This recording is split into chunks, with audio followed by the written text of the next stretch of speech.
It has cooled off considerably here in the Midwest and in downtown St. Louis. Overcast skies. Game number 3. The Cincinnati Reds and the St. Louis Cardinals. Along with Rick Horton, I'm Dan McLaughlin. Welcome to Cardinals baseball. Yesterday, a milestone of sorts for both Dusty Baker and Tony La Russa. They met for the 200th time. First time the two managers had done that since back in 1984. And it was these two, Dick Williams and Chuck Tanner. Dick Williams, a Hall of Fame manager. Chuck Tanner, also with a World Series under his belt. These are two of the all-time greats. But it's been great to watch La Russa and Dusty Baker battle each other. Very feisty games between these two. I think there's a lot of respect. Certainly a Hall of Fame manager in Tony La Russa, but I think Dusty Baker is going to get some votes for that before it's all said and done. And don't think that these two don't realize the importance of going back and forth and having a little fun in the NL Central Division. It's the final meeting between these two teams this year. Cards, Reds, Dusty Baker, Tony La Russa, the men on the mound. Rick Horton takes a look at that when we come back.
And 11. Our pitchers here this afternoon, Bronson Arroyo's had problems with the long ball. He's given up 36 this season, 7-12 lifetime against the Redbirds, has not beaten them in his last 6 outings. Edwin Jackson will pitch for the Cardinals. He's been very good of late. He beat Milwaukee in Milwaukee. 7 solid innings, only 91 pitches, and he stayed out of the middle of the plate. Arroyo and Jackson are your starters. We'll take a look at the plays of the month when we come back.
Busch Stadium, and he's helping fans here this afternoon. The plays of the month from August. Let's take a look. To the track, to the wall. This ball is gone. Second home run of the night for Alan Craig. Albert Pujols with his 30th home run of the season. Tough chance for Furcal. He gets it on the run. Off balance throw. He's got it. Back goes to shortstop Furcal. And he makes the play.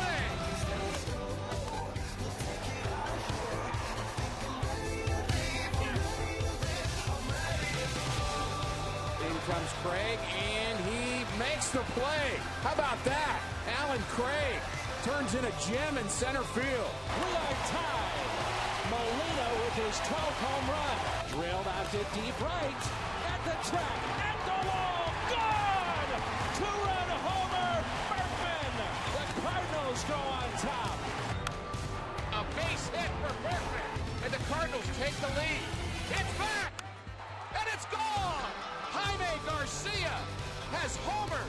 Berkman might have time to get it in. We may have a play at the plate. Here's a throw for Terrio, and he is out at the plate. Took some off at a strikeout for Skip Schumacher. This is deep, and this is gone. David Freese has homered to right. A nice play by David Freese.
Me out to the ball game.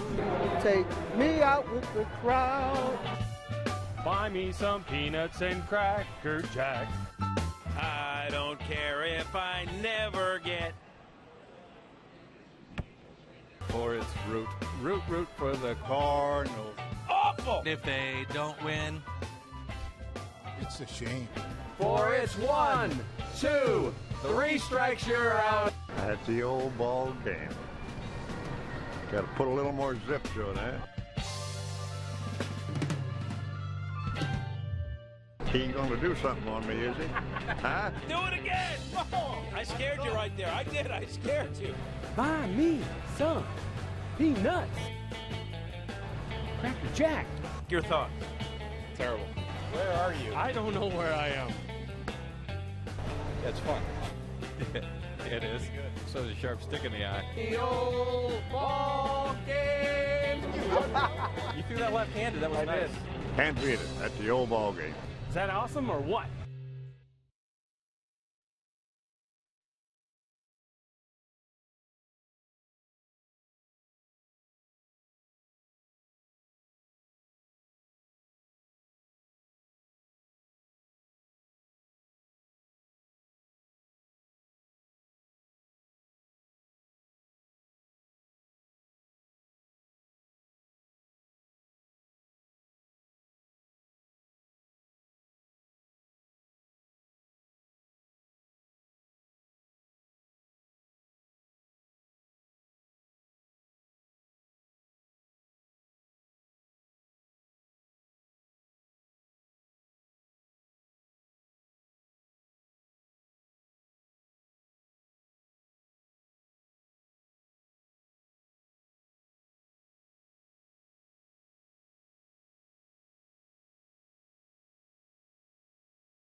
Great times are waiting. Grab some buds. By Chevy. See your Mid-America Chevy dealers. By Southwest Airlines. New Rapid Rewards. Unlimited reward seats and no blackout dates. By Dobstein Auto Centers. #1 in quality tires and expert auto service. And by Steak and Shake. Life needs flavor. Cardinals have taken to the field. Edwin Jackson going for win number 5 as a Cardinal today. And let's take a look at Dusty Baker's lineup, which is presented by Southwest Airlines. Brandon Phillips, Edgar Renteria, and Joey Votto in the first. Then Jay Bruce, Alonso, who was just called up, highly touted prospect. Drew Stubbs, Juan Francisco, homered on Friday night. Ryan Hannigan, and the pitcher, Bronson Arroyo.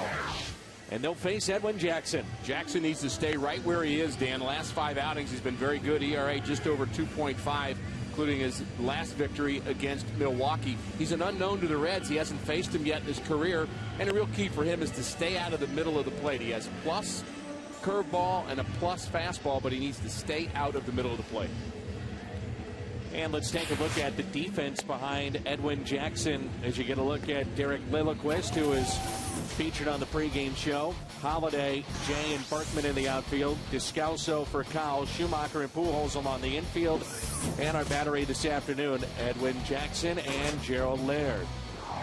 One of the things that Derek Lilliquist was talking about, and he's the acting pitching coach while Dave Duncan tends to his wife, was there's a different way to skin a cat, meaning there's all kinds of ways to hold a baseball, throw sliders, changeups, fastballs, two-seamer, four-seamer. He mentioned just about every pitch in the book. You learn from your coaches. You also learn from each other on a pitching staff. And he's been around a long time, Derek has. And I think he's doing a nice job filling in for Dave Duncan. And really, Dan, the Cardinals playing pretty well over the last 10 games. They're actually 7 out of their last 10. And it's just nice to see them playing better baseball, even though they've got a very, very big hill to climb. MC to function last night. Tony La Russa was there, and John Mozeliak, and they talked to the fans about the fact that they're not giving up, obviously.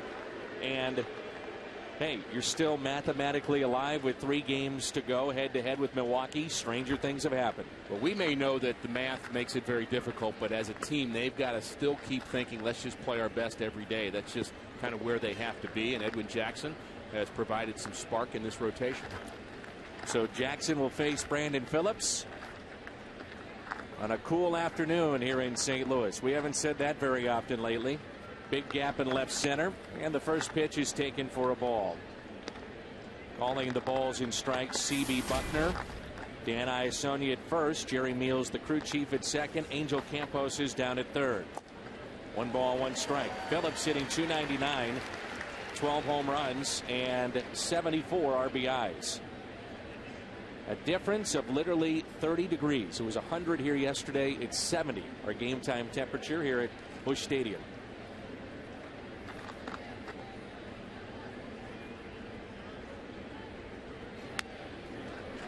And not only are you trying to stay alive in this race, Rick, but you're also, for many of these guys, playing for contracts like a Jackson, and also playing to stay here in St. Louis. Always trying to keep your job, and there are going to be a few more call-ups that we'll see soon that will be playing for perhaps an opportunity to play with the Cardinals in 2012 or another place, because there's scouts at every game, and you just have to leave them with a good impression that last month.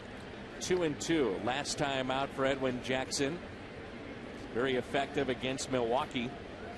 Cardinals wanted him to face Cincinnati, a team that, as you mentioned, the Reds have never seen him. And Jackson was effective in controlling the strike zone in his last start against the Brewers. The 2-2 lined into center field, base hit. He only threw 91 pitches in that outing against Milwaukee, which is a little different than what we've seen from him in other starts where he goes deep into counts, and really it's first pitch strike that matters. Not a bad pitch there to Phillips. Down in the zone. And our Exmo is brought to you by Plaza Tire Service, also known as the Foxmo. It's only been 6 months. I'll get it at some point. Here's Renteria, who still gets a nice round of applause every time he steps to the plate here in St. Louis. 5 for 8 in this series.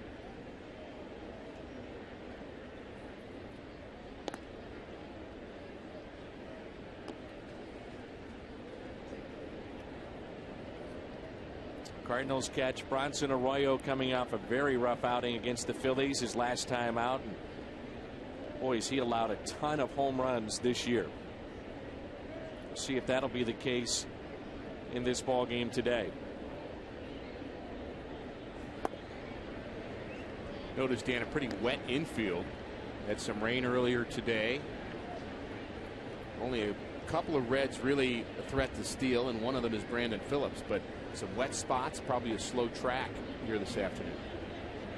Cardinals have an addition in the bullpen, Michael Clato, who's picked up the deal for Brendan Ryan. He's only 22. This is his third stint with the club. We've seen him hit triple digits. Clato was at Memphis in their rotation and now in the bullpen for St. Louis. Here's a look at Clato on the left and Fernando Salas on the right. Total record of 8-6 at 3 minor league levels this year. 135 strikeouts.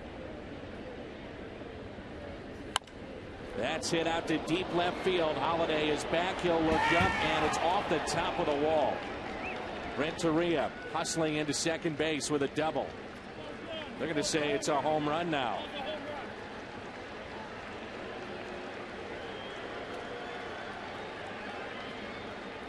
Initially ruled a double and then overturned. It's a home run, and it's a 2-run homer for Edgar Renteria.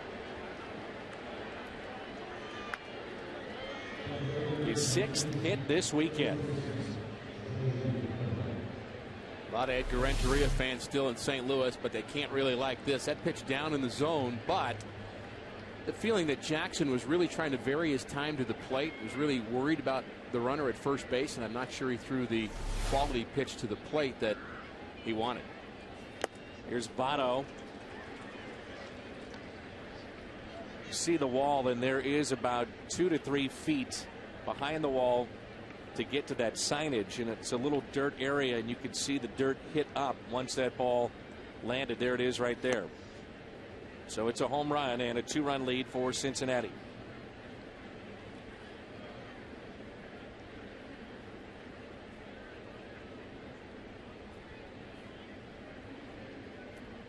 One pitch to Votto. Fly ball into shallow left center field. Chased down by John Jay. Dan, it's one thing we've seen about this ballpark.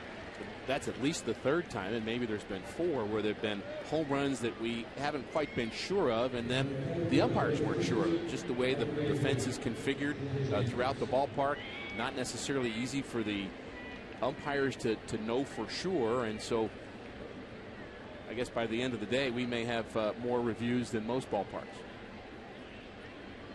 1 out and a strike at the knees to Jay Bruce, homered yesterday. 29 home runs. He's driven in 88.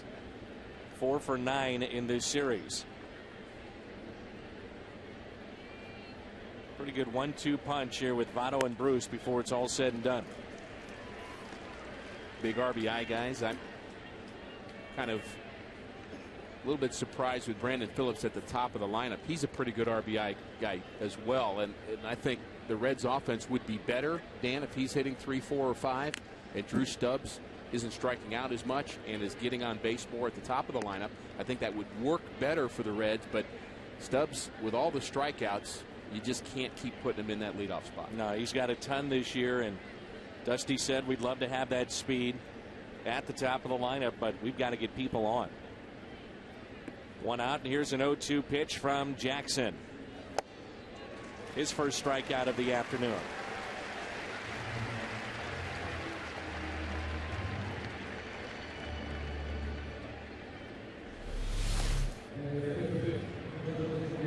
Breaking ball, side spin, the downward break. Jay Bruce swinging over the top. Yonder Alonso, first baseman by trade, but Joey Votto there. They're trying to figure out a spot that he can play it. They've got him in left field, trying to learn the outfield. Cardinals may have that issue with Matt Adams, who's down in the minor leagues. Matt Adams put up huge numbers. First baseman. But if Pujols comes back, he needs to find a different spot. That's put away by Skip Schumacher. 2-run homer by Renteria after a half inning. Reds on top.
Move to the bottom of the first here at Busch Stadium and a look at Tony La Russa's lineup.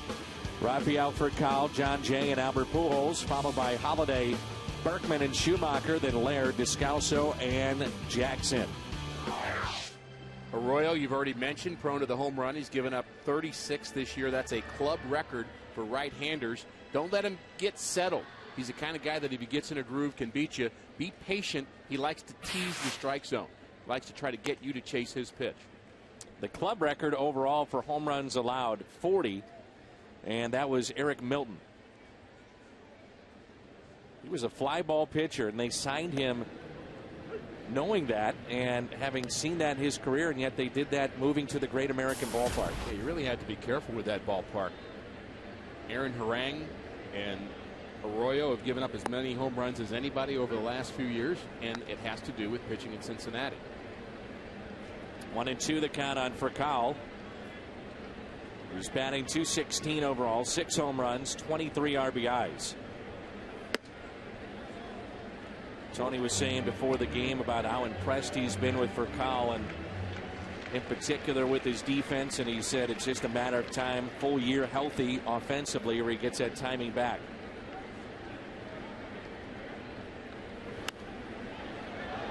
I think the Cardinals would love to bring him back, but clearly not at the option of $12 million. But if they can figure out a way to make it work, they will. Well, you love his defense. I think that would be a steadying force for the Cardinals to have somebody who could pick it up the middle like Furcal. They haven't had that in a while, and he's shown some power, only hitting .237 as a Cardinal, but the defense really wins out.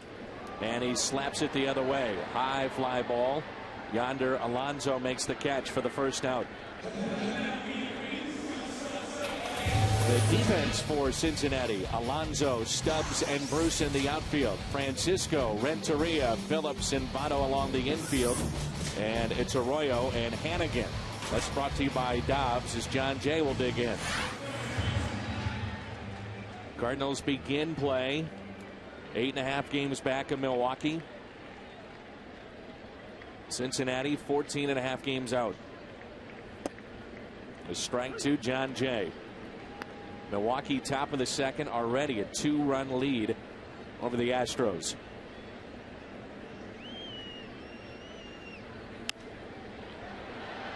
Fly ball, long way to go in right field for Jay Bruce, near the wall and out of play.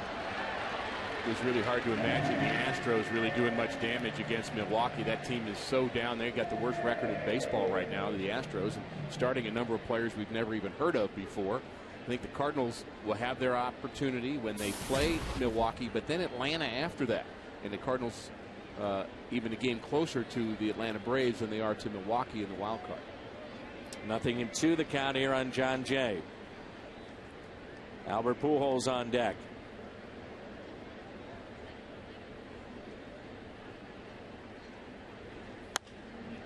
Hit down the left field line, slicing foul.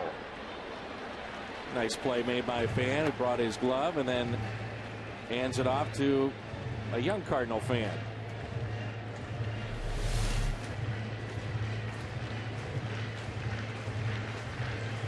Showing good range, but there are two kids there. He's going to have to catch another one.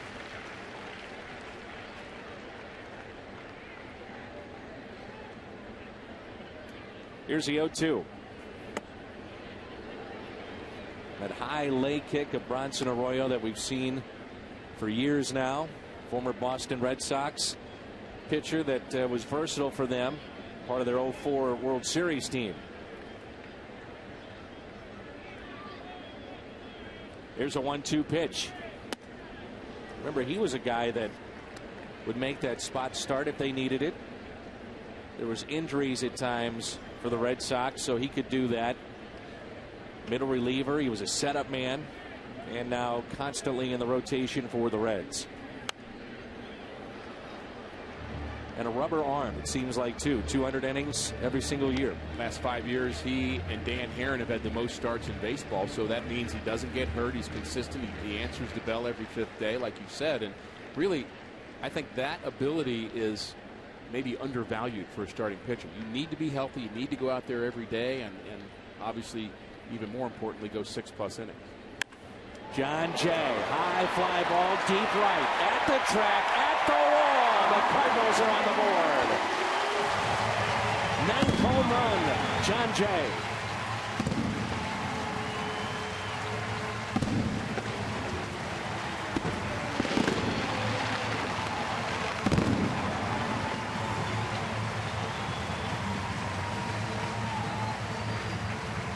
John Jay has hit Arroyo very well. 5 for 17 going into that at-bat. Looks like he had a comfortable at-bat even though he was down 0-2 in the count. And the occasional power of John Jay shows up. John Jay safe at home, safe and secure. New York life. And it brings in Pujols on his action figurine day. We've got a big crowd on this Sunday afternoon. He rips it foul.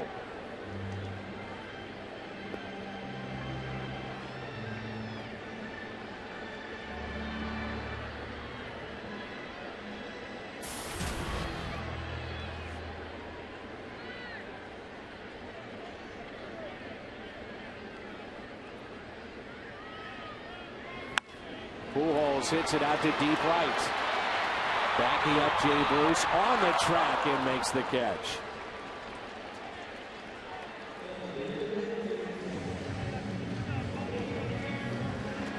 Look at our Toyota keys to the game, and it's Bronson Arroyo, Rick. There's the 7-12 record in his career, but again, the last 6 starts he has not been able to pick up a victory. The 4.69 ERA is not really much different than his normal earned run average. He's not really been a guy that's dominated the last few years. He's just been out there and I would say been very average.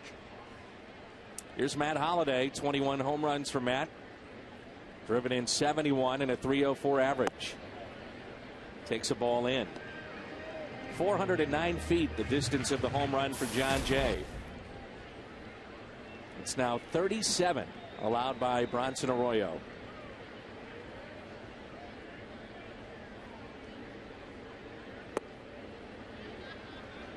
Look across the board in Major League Baseball, really not a lot of suspense with the races. The exception of the American League West, that's the closest. 3.5 games, the Angels back up Texas. The one that amazes me the most is the Arizona Diamondbacks are now 6 games ahead of San Francisco. I thought that race would continue. Dodgers have won 6 straight out west, but they're 10.5 games out. The Giants 6 games out. Arizona's won 9 of their last 10.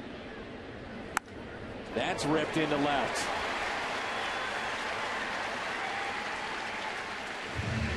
It was Ian Kennedy that beat Tim Lincecum yesterday.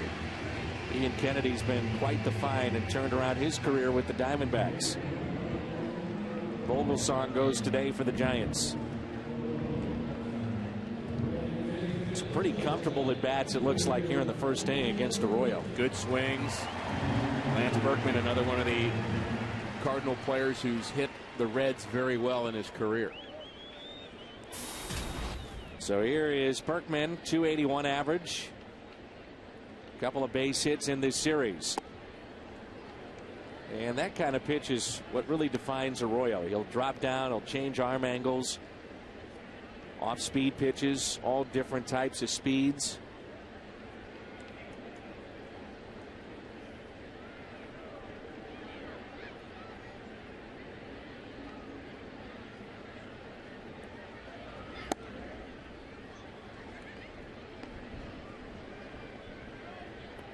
Lance has been in and out the last week or so and having a little bit of trouble with the off-speed pitch. He's either out in front of it or he's a little behind on the fastball. Mark McGuire's defined him as in between quite a bit.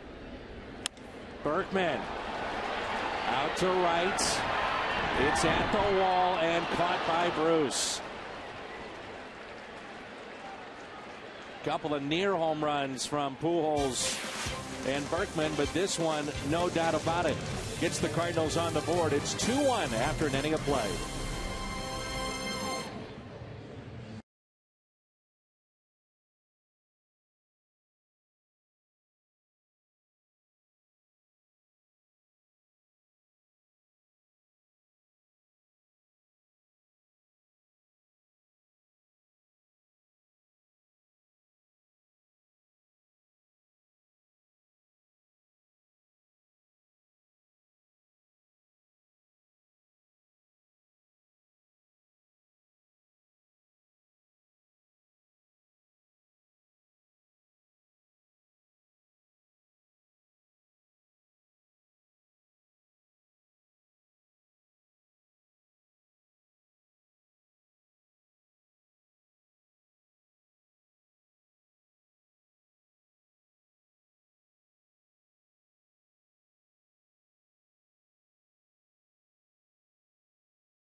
If you will, who do you like right now? Yeah, all 4 of them having good years, but I'm going to go with Ian Kennedy. I really value the win-loss record. 18 out of 22 decisions he's won. The ERA's good. He's also doing it on a team that is really overachieving in a lot of ways. So he's my vote if the vote is today. I'd go with Clayton Kershaw. Another good choice, 17-5. And then I look at Halladay and I say, I go with Roy Halladay. That's right. And then I start looking at Cliff Lee. I said, well, those are pretty good numbers, too. So we're splitting the vote then? Yeah, I think any one of those 4. But right now, I probably look at, like you said, Kennedy would be definitely in that conversation. All 4 of them would. Here's Drew Stubbs. Now, there's talk that in the American League, it's a foregone conclusion. Verlander, with 21 wins and still a month to go, would win the Cy Young Award. But a lot of people believe, what about MVP? They're talking about MVP for Verlander as well. I normally think of the MVP as a hitter award more so than a pitcher, unless it's like a ridiculous year, a Gibson year with a 1.12 ERA. And, Verlander's been outstanding. But I just think for a guy's going to play 1 out of every 5 days, you can't give him the MVP. And a lot of people will say that the Cy Young is the MVP of pitchers. So That's their award. Berkman won't get to it. It drops in, and Stubbs is aboard. Edwin Jackson has allowed 3 base hits thus far, and now here's that game within the game. Gerald Laird is behind the plate. No Yadier Molina, still dealing with a calf injury, and you have to recognize the great speed of Drew Stubbs. The great torque and the great flexibility that a pitcher has to have to deliver a pitch. You could see on that last Foxmo with Jackson's arm just laid back and then rotating. I mean, it's a wonder more pitchers don't get hurt more often. Juan Francisco, 1 home run, and it was a big one on Friday night.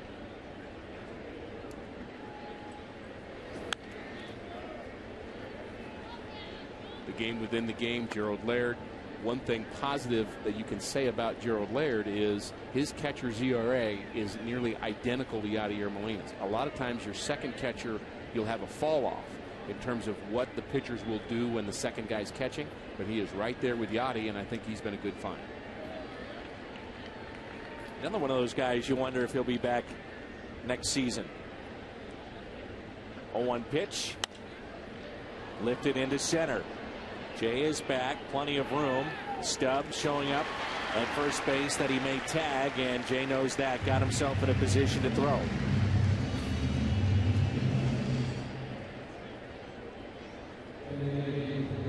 Fundamentally sound, isn't he? Absolutely.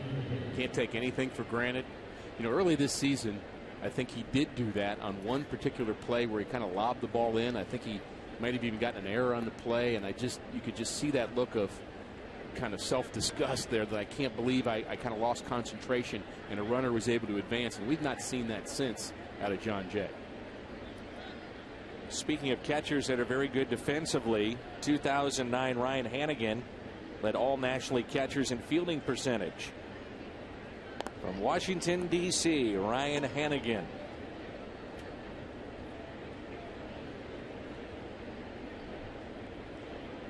One out, runner at first. Arroyo is on deck. Outfield is shallow.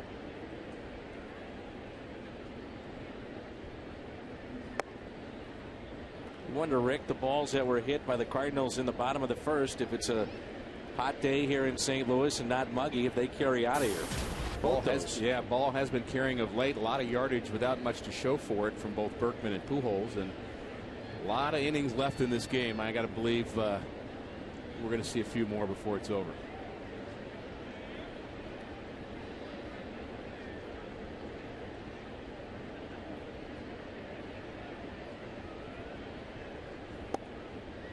Two balls, no strikes. Dan, you were talking about pitchers who are having good years.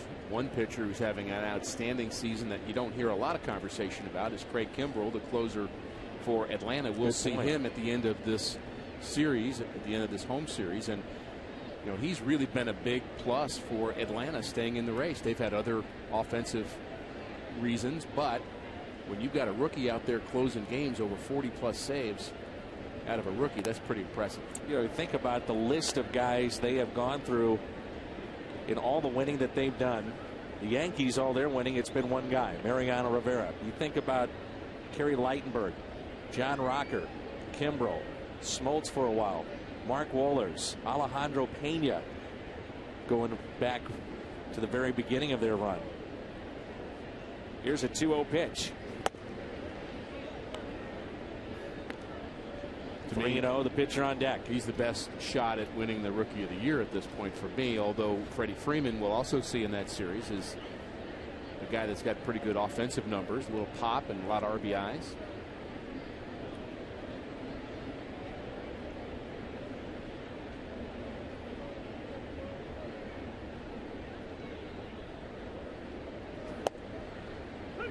On the inside corner, 3-1.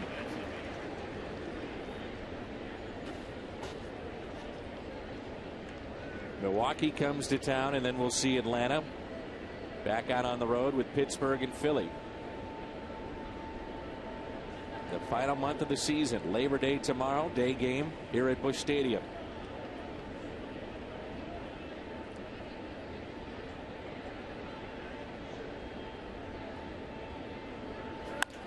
Ground ball and a base hit out to left.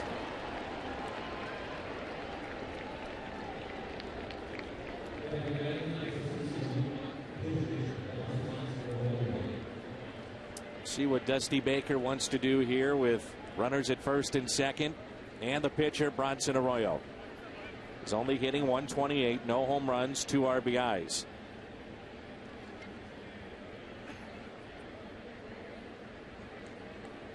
Kind of an oddity as a pitcher. He has a low earned run or low batting average in his career as a hitter, about 130 in his career, but he does have 5 home runs. Right.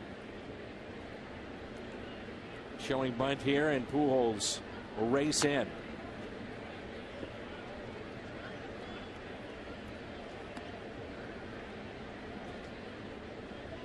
We've seen with Albert, he'll range far to his right, as we have noticed over the years. But also on these type of plays, he'll come in, charge bare hand, and go back to third. Had a play very similar to what we're seeing now on Friday night. Third baseman did not get back. So Descalso, it's popped in the air. You want him to come in.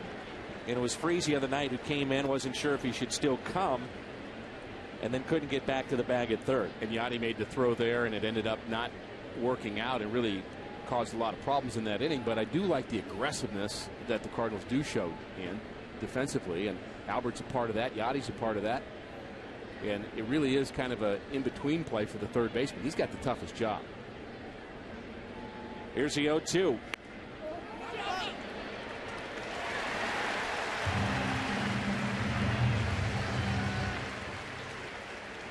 Two away. Back to the top of the lineup. And let's take a look at the delivery of Edwin Jackson. There's the great torque that you have on your elbow. The ball is laid back, and you have to have great flexibility to be able to get your elbow in that position. The head has to be on target. You can't have a lot of head movement. Eyes have to be on the catcher's glove and staying on top. Mike Matheny talked about that with Jackson. Fingers have to be on top of the ball. Hand has to be behind the ball. Then you've got to finish the pitch. And that finishing has a lot to do with what you're doing with your backside and your back foot. You can't just kind of cut off the pitch, or it's not going to have its velocity and movement. Here's Phillips. Singled and scored back in the first inning.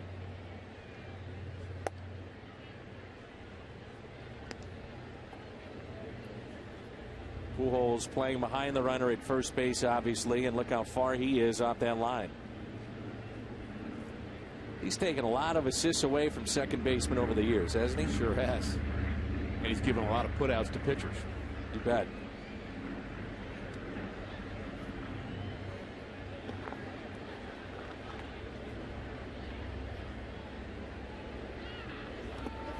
Nice play by Laird to keep it in front. From the pitcher's perspective, you'd much rather have to go over there and cover first base and have to make that play than turn around and watch your first baseman run away from a ground ball that maybe he could catch. And kind of had both of those experiences, and it's really frustrating when you think you've got a ground ball that your first baseman can get to, and he's more worried about getting to the base. And yeah, there are times where Albert gets to the base late because he's so far off the bag, but I'd rather my guy have the range. I think in the long run it works out better for the defense and for the pitcher.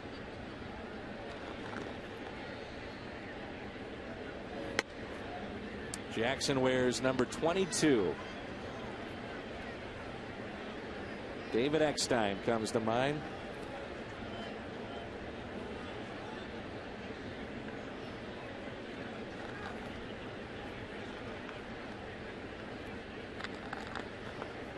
Eckstein no longer in baseball.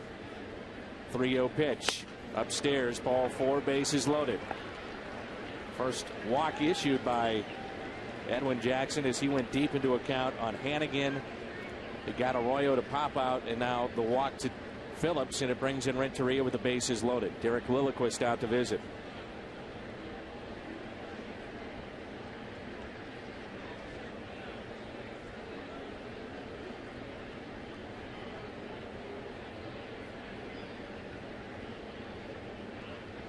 Stubbs, Hannigan, and Phillips all aboard. And it brings in Renteria. 2-run homer back in the first. bit of a contrast so far to Jackson's last outing where the pitch count was low throughout. This will be pitch number 36.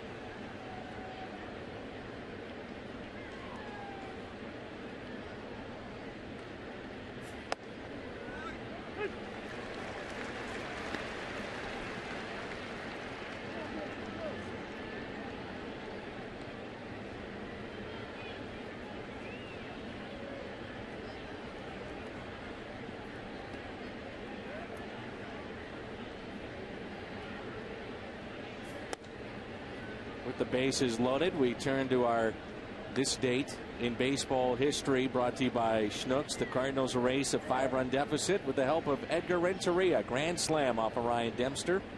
Beat the Cubs 10-5. Or beat the Reds, excuse me, 10-5.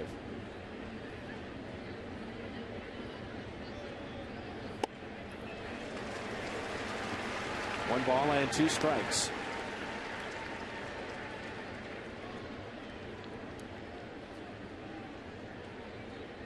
I think that was pretty bad timing for us to have that Schnucks this date in history, don't you? Well, let's hope it stays at 9 grand slams and not 10.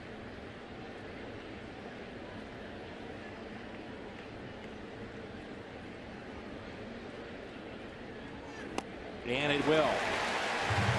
Threw it right by him. Strikeout for Jackson.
Fountain or frozen drink for just a quarter, and we're serious at On the Run. Cardinals have scored 6 or more in their last 4 games, and they may need 6 or more in this game. A lot of offense, early pitchers, both not very sharp. Cardinals had a lot of yardage off Arroyo in the first, but just 1 run. Here's Schumacher at second base, hitting an even 300, pair of home runs, 33 RBIs.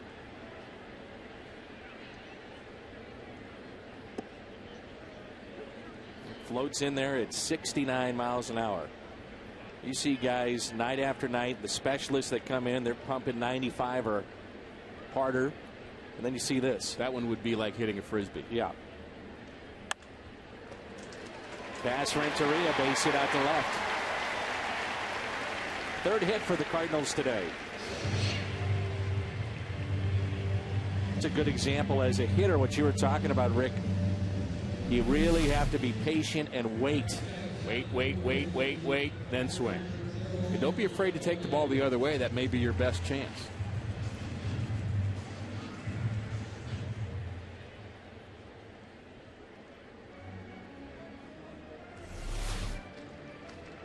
It's a base hit for Skip to the opposite way. Gerald Laird and then Descalso on deck.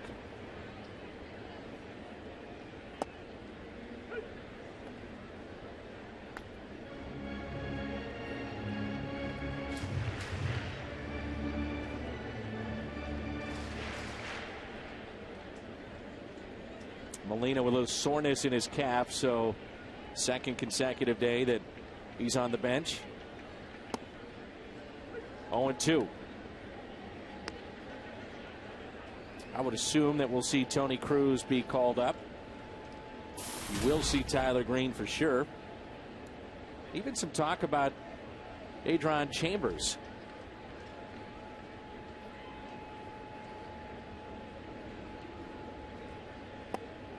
And Laird strikes out. I would think Tony Cruz would be a definite too, because you need to have that third catcher, especially a day like today. You'd rather not use Yachty as he's trying to recover a bit from that sore calf, and just have one catcher is kind of a scary situation. I imagine we'll see Cruz sooner than later. Here's Descalso, 8th place hitter at third base today, hitting .256 overall.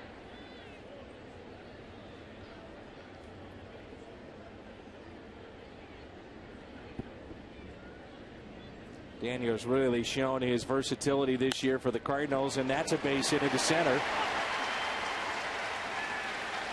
Bobbled, and Schumacher read it well on his way to third. Safe there. Descalso to second.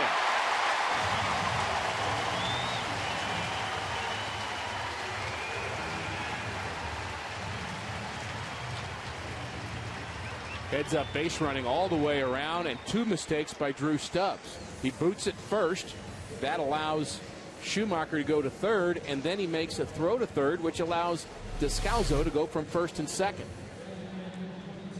Well-placed hit up the middle by Descalso. Here's the boot, just the second error of the year for Stubbs. Then the throw, which is way late at third, allows Descalso to go from first to second. Heads up base running by both Schumacher and Descalso. The Foxmo camera brought to you by Hyundai, that replay. And now here is Edwin Jackson. He can swing the bat a little bit. Looks at a breaking ball and a strike. Third baseman today, Juan Francisco, is even with the bag down at third. Infield is in a few steps.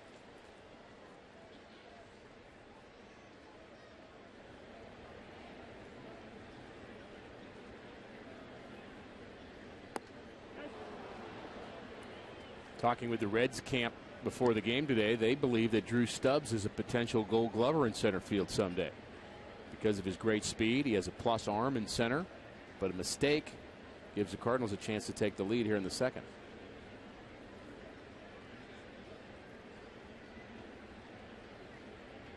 Oh-2 pitch to Jackson.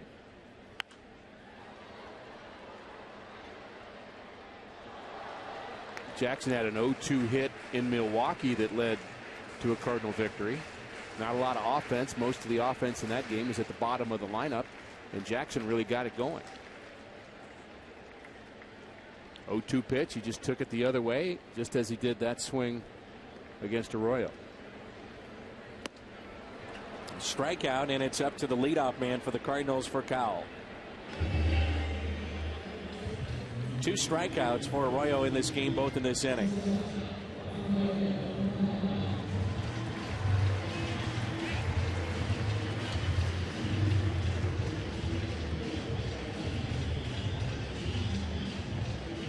Fly to left first time up.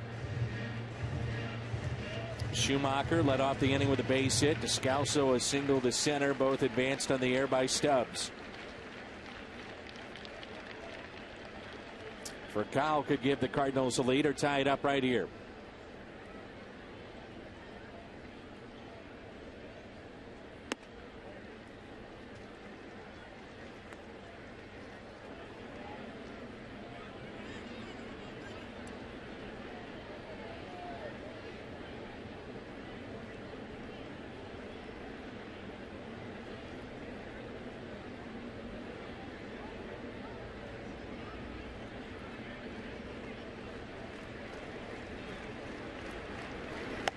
Two 2-0.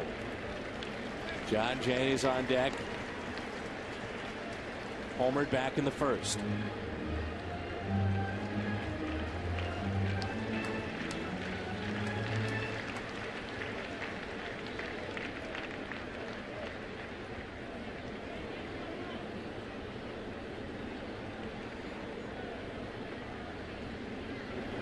The 2-0 is back at Arroyo. Somehow makes the play and runs off the field. A screamer right back at him. Takes the hit and 2 RBIs away. And straight to the clubhouse he goes.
Thigh of Arroyo. Amazing to me that he could get up so quickly and throw the runner out at first base, and I'm not sure whether we're going to see him back in this game or not. He ran right into the clubhouse, Dan, and might not return. Here is Joey Votto. Right now, no activity in the bullpen. There are a couple of guys just throwing a ball off a wall, but no one on the mound and getting loose in that regard. He might just be letting his heart rate come down. Yeah.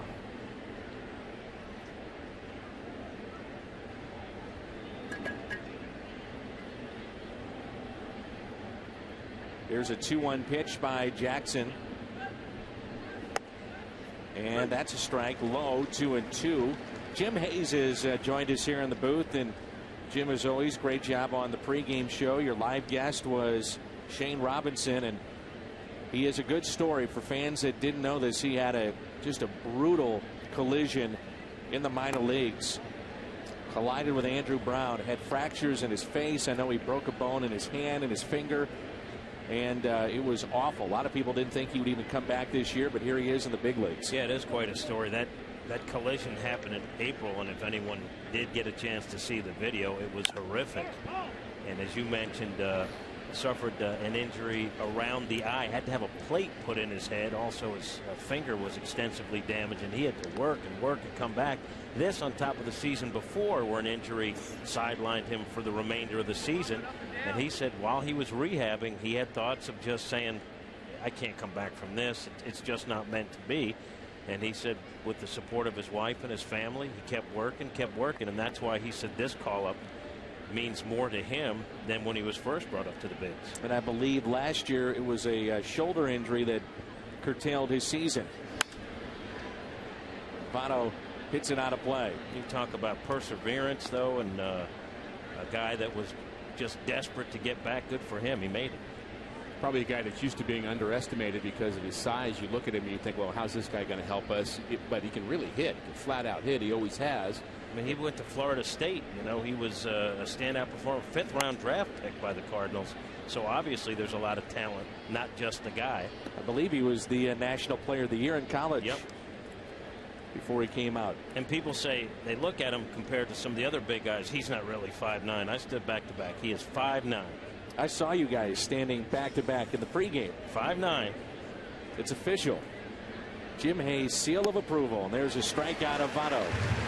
Sometimes they embellish the height on the roster. Sometimes, Rick. I thought you were 6'3". In your mind, I am. Next Friday, 25,000 fans ages 16 and older receive a gray and pink knit scarf courtesy of Coca-Cola and Schnucks. Scarf features the iconic Birds on the Bat, supports breast cancer awareness. Find out more at cardinals.com/promotions. That night there are $20 seats in the pavilion level, part of dynamic pricing. And again, I'll say it for tomorrow. Supposed to have great weather yet again, so come on out, support the Cardinals against Milwaukee. $5 seats tomorrow.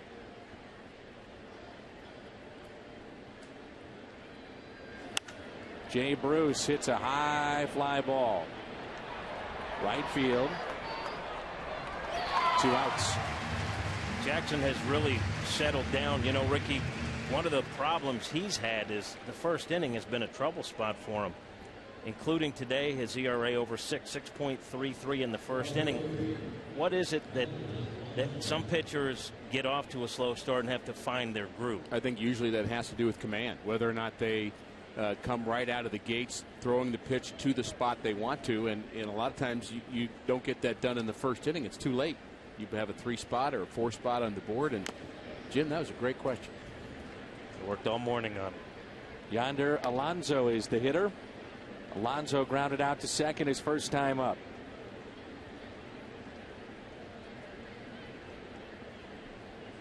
Cardinals will have Jay, Pujols, and Holiday. Bottom half of this inning. 0-2. I ask you questions, Rick, and a lot of times you just move on to another subject. With the cat, you not only answer with great reverence and history behind the answer, but then you say great question. Well, but he and Pat, are having this great 10-year celebration. It's Pat's 10-year anniversary today, but mine came and went and no one noticed.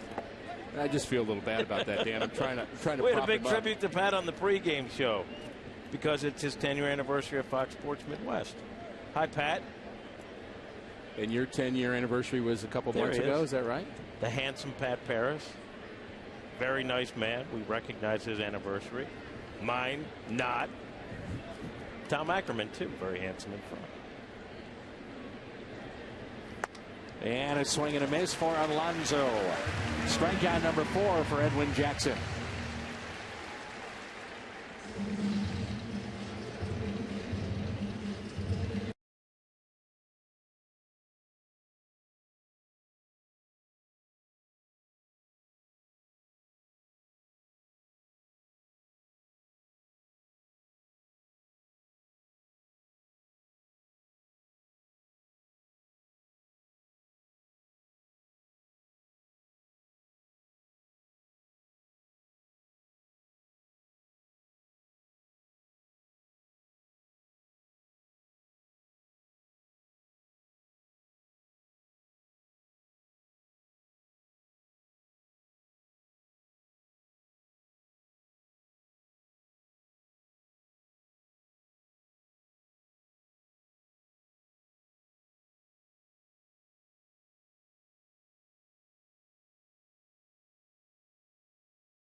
BMW. Come out to the BMW Drive for Team USA event and get behind the wheel of a BMW to show your support.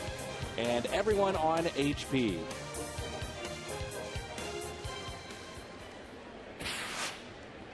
John Jay, Albert Pujols, Matt Holliday. A very cool afternoon here at the ballpark. 70 degrees game time temperature. Overcast skies.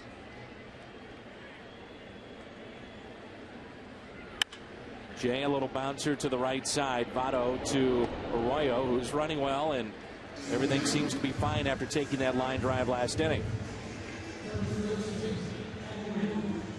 Brings in Pujols. See no Yadier Molina, Jim, in this lineup. Well, Yadi's got a little calf thing. At first, they thought it might be dehydration, but the trainers looked at Yadi today. They didn't want to push him. Tony said in an emergency, they could use Yadi, but Tony doesn't plan on it. And the emergency catcher today, as Al always talks about, he doesn't know it. Yes, Al is dead on. One out, nobody on.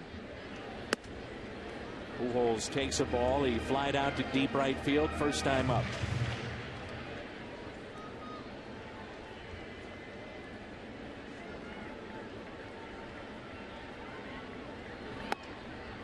Also part of dynamic pricing tomorrow, the Coca-Cola patio deck, $45. Legends Club, which is all-inclusive, food, drink, and your ticket, $60.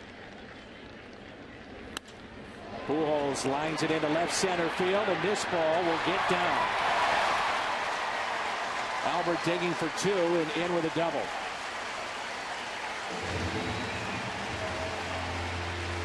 And that batting average creeping ever closer to 300. I know folks are charting Albert, whether he can get to the 300 mark with 30 homers and 100 RBIs, and that's the kind of swing that can get it done, right? If he stays locked in the way he has been the last couple of weeks, he's going to get there with some room to spare. And I think really the key for him is can he get to the 100 RBIs and the 100 runs scored, which I think is probable in both cases. And that's one of the things about Albert. We talked about the home runs, the RBIs, and the batting average, but year after year he scores 100 runs, leading the National League in that department through today. Boy, for a while it looked like a pipe dream of him getting to 300.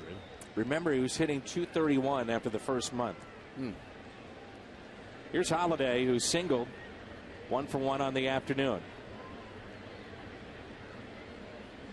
Missouri Lottery bringing you Fox Tracks.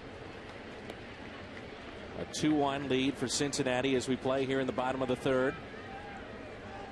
This holiday weekend, Labor Day weekend. .330 average with runners in scoring position.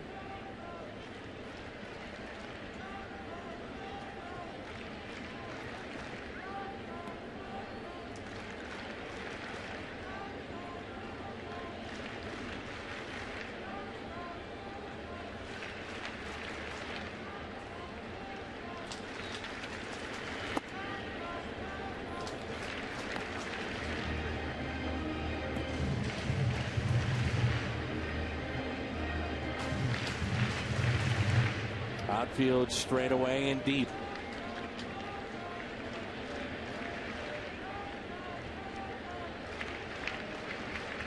A 2-0 pitch. 2-1. Cardinals actually have 7 players with a shot at hitting 300. None of them really a sure thing, but really interesting that the offense has been so consistent this year. 270 batting average as a team, and that number hasn't changed much in the last 2 months. It's really been the starting pitching. I think that's been a bigger problem for the Cardinals since August 1st. And yet it seems when they get good pitching, the hitting's there, and for whatever reason things haven't fallen, you know, all together in the same direction. 2 balls and a strike here on Matt Holliday. And it's still interesting that the Cardinals were actually 2 games over 500 in the month of August. Their real swoon was June and July, more so than August. It's just in August the Brewers were ridiculous. 7:50 baseball. Cardinals, Fox Sports, and the state of Missouri are teaming up to help you stop smoking. For more information, call the Quit line, 1-800-QUIT-NOW.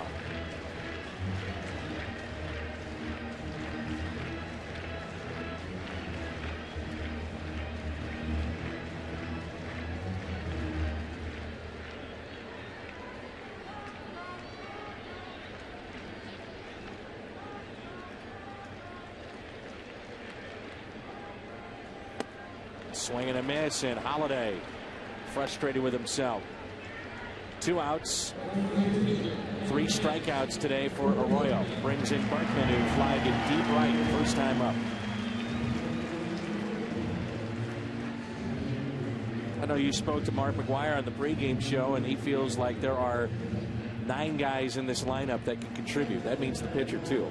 Yeah, although for whatever reason in baseball, the hitting coach doesn't work with starting pitchers. We had that feature about who the best hitting member of the Cardinal rotation is, and McGwire said, no, it's Jackson. And he said there's no question about it.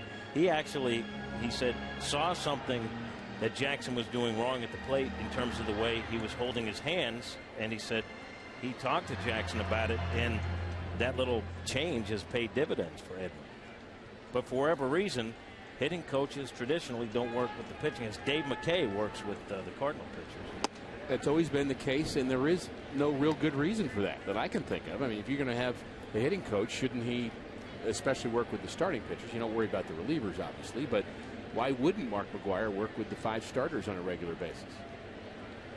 I felt like you could provide the insight as you're a veteran of Major League play. Well, the deal is somebody probably did it 90 years ago, and then they've just not really changed since then. Now, when Skip Schumacher comes in to pitch, Dave Duncan's helping him, right? The pitching coach, even though he's not a pitcher. You're making very compelling arguments. 2-0. Let's see if Berkman even gets a pitch to hit. He does, and he whacks it into right. And Arroyo may have gotten away with that pitch. Lines out to Bruce. Jim, great job as always. We'll see you on the postgame.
carsoup.com/Cardinals and email the booth, carsoup.com/Cardinals. Alan Lanningham, happy 80th birthday. Alan Lanningham, 80th birthday today. Congratulations. Here's Drew Stubbs, who has a base hit. 1 ball, 1 strike. It's in the top of the 5th. Milwaukee leading 2-0 over Houston. Same old story. Both starters in this game, I would say, are pretty happy that it's a 2-1 score. It feels like it's more like a 5-4 game. They've gotten away with a few pitches. Especially the way the ball game began in that first inning. Both teams scored, and that's been all the scoring so far here this afternoon.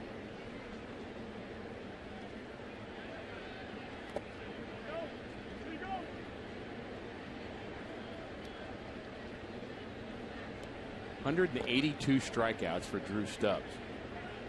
Still managing to hit 250 somehow.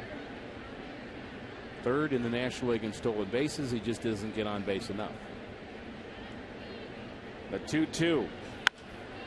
The fly ball out to center. John Jay going back. Makes the catch on the run.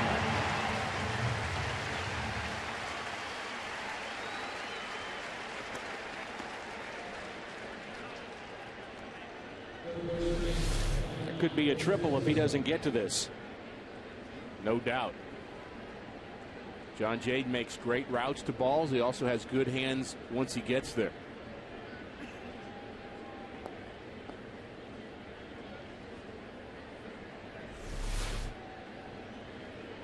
You don't really see him drift on the ball. He runs right to the spot. Well, many thought that Cincinnati was the team to beat this year in the NL Central, and I think you'd have to say for their fan base, it's been a big disappointment. Especially the pitching. Volquez was sent to the minor leagues at one point. There's a high fly ball down the left field line and just foul. Now they just recalled him, and that may be from an individual basis the biggest disappointment for them this season. Maybe one of the biggest disappointments in the National League if you're thinking about how much of an upside he could have had for Dusty Baker. But you throw in Brandon Wood, you throw in Mike Leake and Homer Bailey, who we saw here yesterday. A lot of pitchers have underperformed in their rotation. Dusty talked about not just a must-win situation on Friday, but a must-sweep. He said if we have any kind of thoughts of getting back in this, that's trouble. It plugs the gap between left and right, and Francisco is in with a one-out double. You can follow every Cardinals game through Game Connect at FoxSportsMidwest.com. As you watch the game on television, you can join the conversation about the game Twitter, track trends and stats. Game Connect brought to you by Jack in the Box, and you'll find it at FoxSportsMidwest.com. Cardinal fans may be surprised to hear you say that, Dan, that even Dusty Baker's thinking about what do we have to do to get back in this thing, even though they're behind the Cardinals. And really it's the mindset of playing September baseball. It used to be that there was such a thing as second place and third place finishes within your division that had meaning. So teams were really geared up to say, look, if we come in second instead of third, there was actually money related to that. You got a second place bonus, basically. All the players did, and don't think that wasn't of interest to the players and the manager. But now with and it's been a long time, but since going to the divisions, you kind of think, what difference does it make whether we come in second or third? Well, you've got to make it be a difference somehow and keep playing. Otherwise, you'll just kind of fold up the tent and not show up every day. How did Whitey motivate guys when you were out of a race in September? Well, I think part of it was, you knew that he was going to get a strong opinion about you one way or the other based on how you perform professionally. And part of your professionalism is playing every day. And Tony certainly pushes that way too. But with Whitey, he'd make a snap judgment on somebody if he thought they weren't a pro and they'd be playing somewhere else or not playing at all. And so I guess job security is the real answer. Yeah, I talked to Skip about that, and same word that he used, professionalism. He said, this is a situation where you have 40,000 come out. You don't want to embarrass yourself individually, certainly, but as a team, you want to win for the fans too. I've heard you tell the story about Roberto Clemente and how he played every day because there may be one kid in the stands that came that day to watch him play, and he didn't want to disappoint him. And to me, that's the ultimate explanation of what it means to be a professional, and you'd hope that every player can get to that level. They all can't, but Clemente certainly epitomized that. In our years of watching Pujols, I can't think of one instance where I said he just gave that at-bat away. Right. He never gives at-bats or games away. Very serious about the profession. And that kind of attitude is contagious. Here's a 2-2 pitch. I think he's really taken on the personality of Tony La Russa over the years. too. I think his influence has been strong. When Tony got Albert was just, he was a young kid, just happy to be in the big leagues, just trying to learn how to play. Not really sure whether he would be a big leaguer at one point, but Tony and his coaching staff have really had the opportunity to mold him into the Hall of Famer that he is. Here's a 3-2 pitch. And a walk to the 8th place hitter Hannigan, and it brings in the pitcher Bronson Arroyo. Tony said at that dinner last night the second most nervous he's ever been as a Cardinal manager was in Milwaukee with Brandon Dixon on the mound. And he told a story. He said the most nervous he's ever been is when Pujols, the medical staff, told him his elbow is shot, can't throw.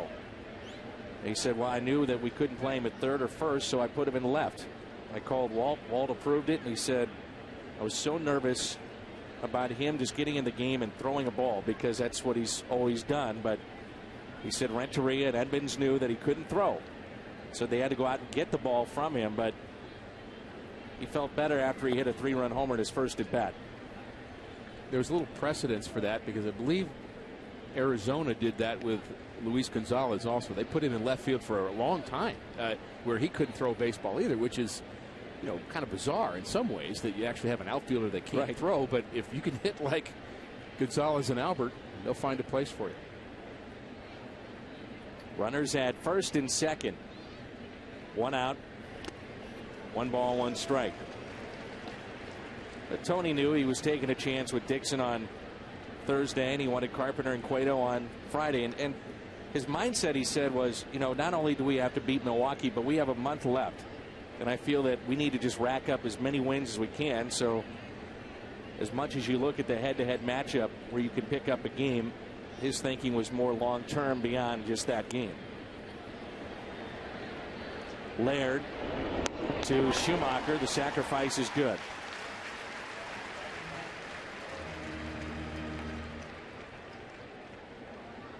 Well, it did show Tony's concern for Cincinnati and their explosiveness, and certainly wouldn't want the Reds to catch the Cardinals in the last month. I think a more compelling reason for doing what he did is the way Carpenter matches up the rest of the season against Philadelphia and other clubs. I think it really makes more sense if you look at it long term. But it was a little confusing at the time, though, because you really wanted him in that last game against Milwaukee, but the Cardinals ended up winning it anyway. And he made a point. He said, well, Chris Carpenter will start against the Brewers on Wednesday.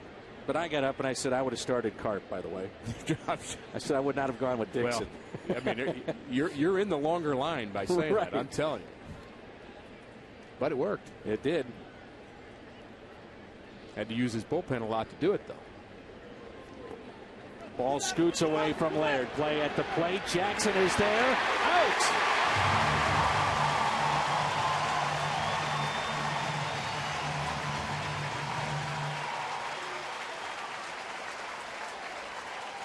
Francisco trying to score with Phillips at the plate. The tag by Jackson for the 3rd and final out of the top of the 4th.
perfect for the baseball-themed bedroom, courtesy of Coca-Cola and the Pasta House Company.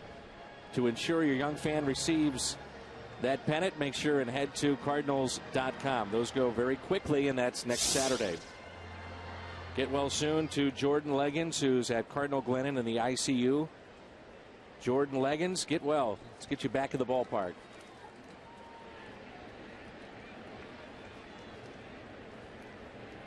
Here is Skip Schumacher. Looks at a strike. Our good buddy Rip Rowan out at the ballpark today and a little bit under the weather. We'll see him back here tomorrow.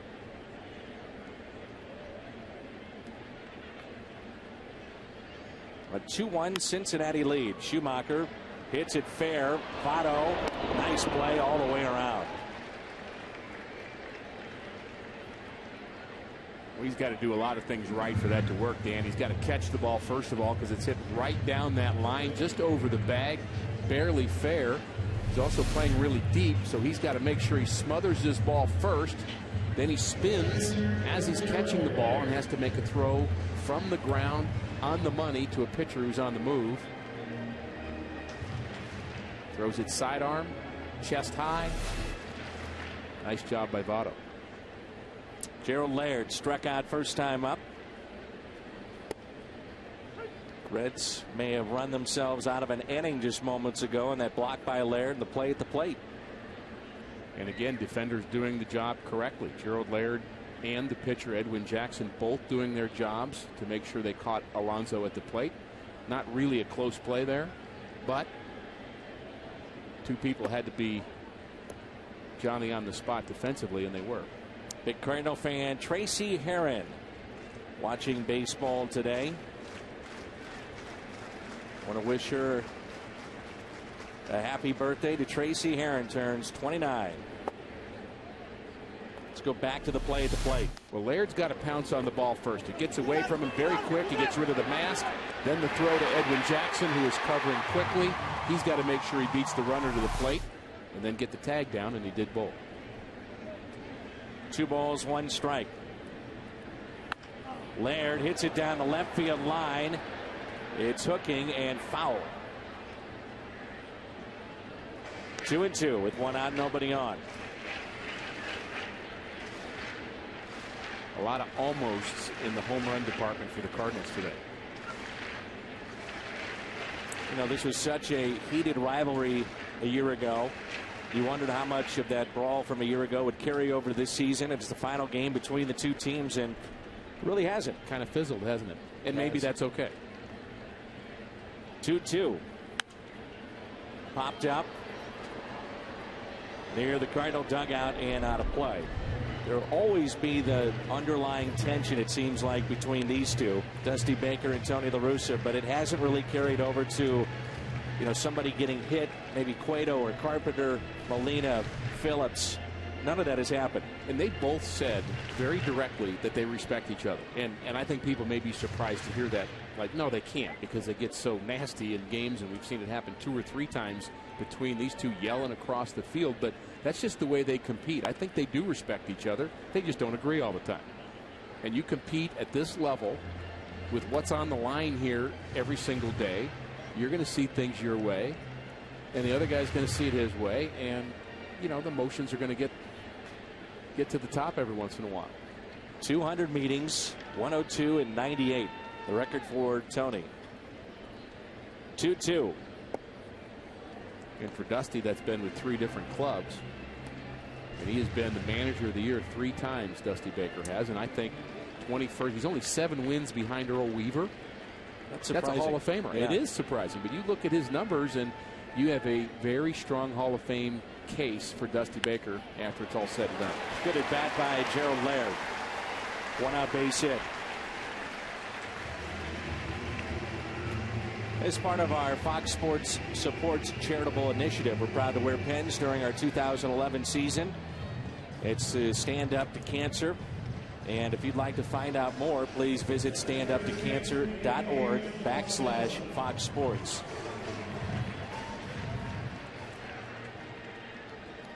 One out base hit. Here's Descalso.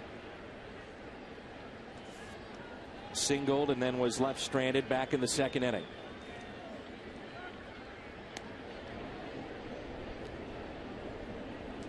other part of the rivalry, too, between the two managers was Bonds and McGuire. Pitching to each other at different times, games on the line or not. Great moments, weren't they? Mm-hmm.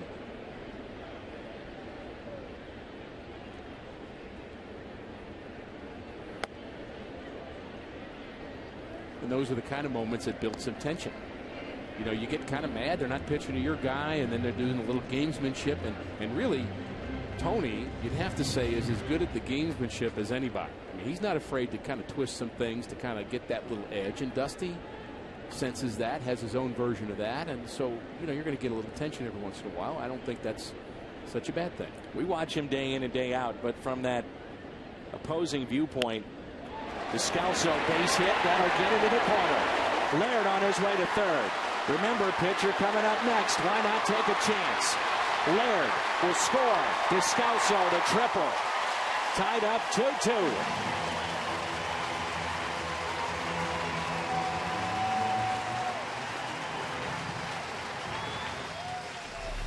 Well, you're right on this call, Dan. With the pitcher coming up next, Gerald Laird has to go all out.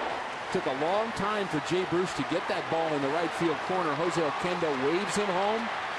An RBI for Descalso, who ends up at third base. Took a long time to develop. Bruce must have been way off the line on Descalso because he's a very good right fielder with a strong arm, and that play wasn't even close at the plate. And Descalso against Arroyo, 7 for 11. Infield in. Edwin Jackson looks at a strike. Yeah, I'm with you, Rick. I mean, initially you thought, okay, you got Laird who doesn't run all that well, but you'd think that we're going to have a play at the plate. Way off the line. He gets it. Didn't do anything wrong. Just took a long time to develop. Maybe Gerald Laird's just faster than we thought. There you go.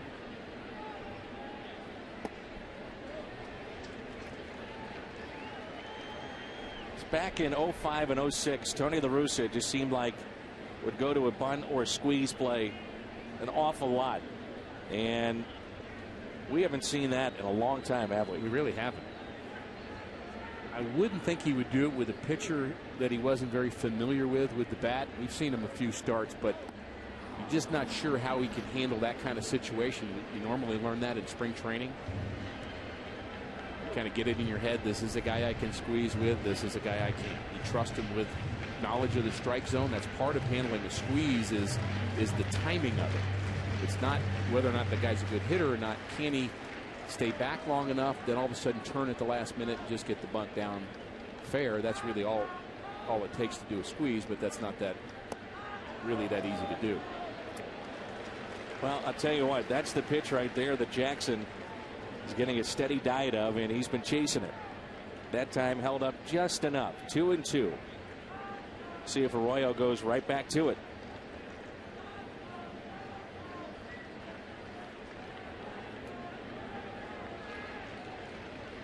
Jackson struck out with a pair of runners on first time up. Backs up for his strikeout. And that's number 4 today for Arroyo. Looked like he wanted to go outside and left it over the middle of the plate. Just spun it, really stayed inside. Jackson didn't think it was going to be a strike. He just caught that inside corner. And not a lot of strikeouts today for Arroyo, but he's gotten them when he's needed them. Last time up for Furcal, he had 2 runners on and hit a screamer. I mean a screamer right back at Arroyo. Had no chance to get out of the way, and then somehow was able to gather himself, gather the baseball, make the play.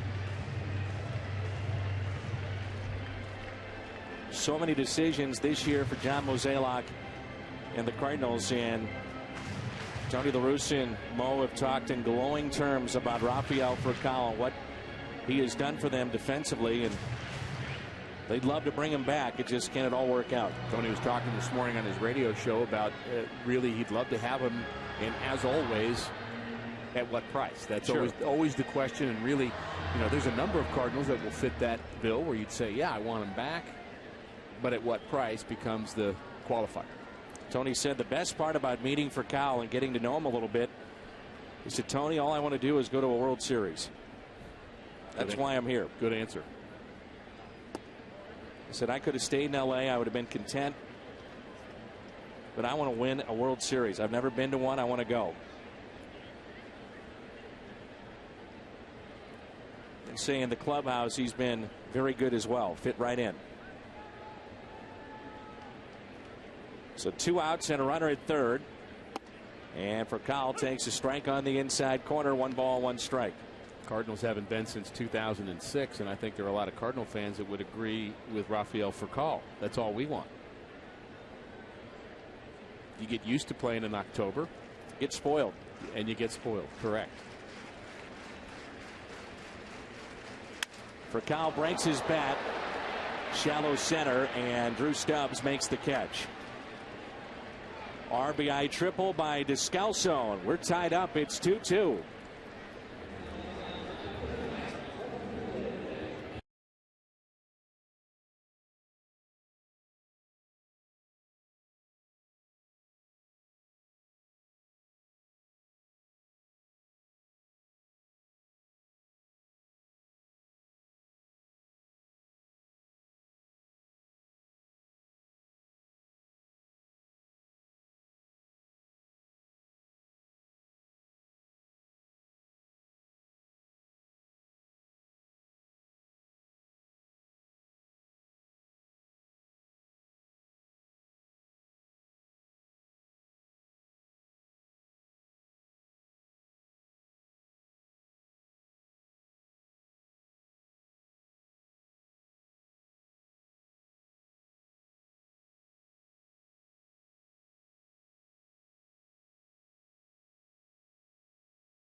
It's brought to you by AT&T, who has allowed the most home runs in the National League since 2005. Bronson Arroyo, 185. We're piling on with him, aren't we? We are a bit, but I think, though, that you'd have to say he's not a power pitcher, obviously, but it's a byproduct also of the ballpark. No doubt about it. Aaron Harang is second on that list. Pitched most of those years in Cincinnati. Right. A 2-2 game here in the 5th, and some boos for Phillips. He was left standing at the plate after ball scooted away from Laird, and Francisco was out at home. That's really the worst part about that play at the plate when you've got Brandon Phillips at the plate. Exactly. Chance at a big inning.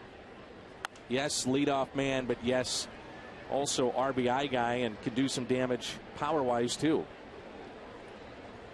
12 home runs. He's driven in 74. We've seen him batting cleanup.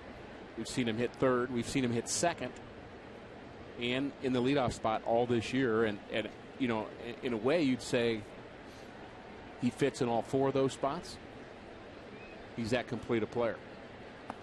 You never know what you're going to find in professional baseball. How guys move from position player to pitcher, vice versa. Catcher, Mott to a pitcher. You know, Brandon Phillips was picked up for basically nothing, and he's turned into an all-star caliber player. And lines out to third.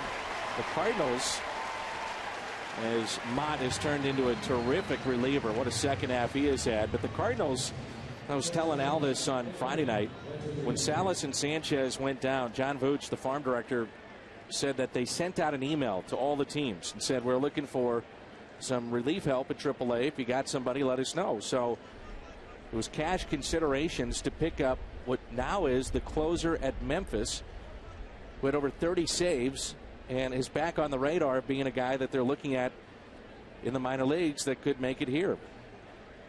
Marte is the reliever, and 30 saves plus. And again, that's credit to the scouts. Sure. It's credit to just the organization having eyes and ears all over baseball, and that's part of what their job is to look for the diamond in the rough that might really have some upside.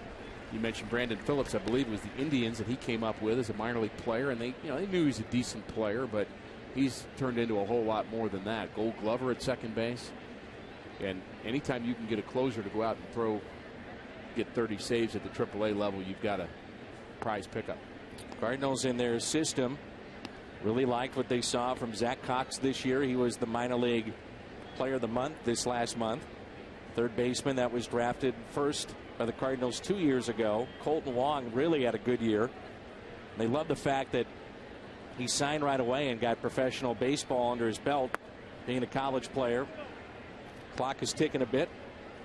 They know he can hit, and he had a 4-for-4 game this last week, but 340, something like that, his batting average. And yeah. Shelby Miller had a good year, and just a number of pitchers had kind of lights out year.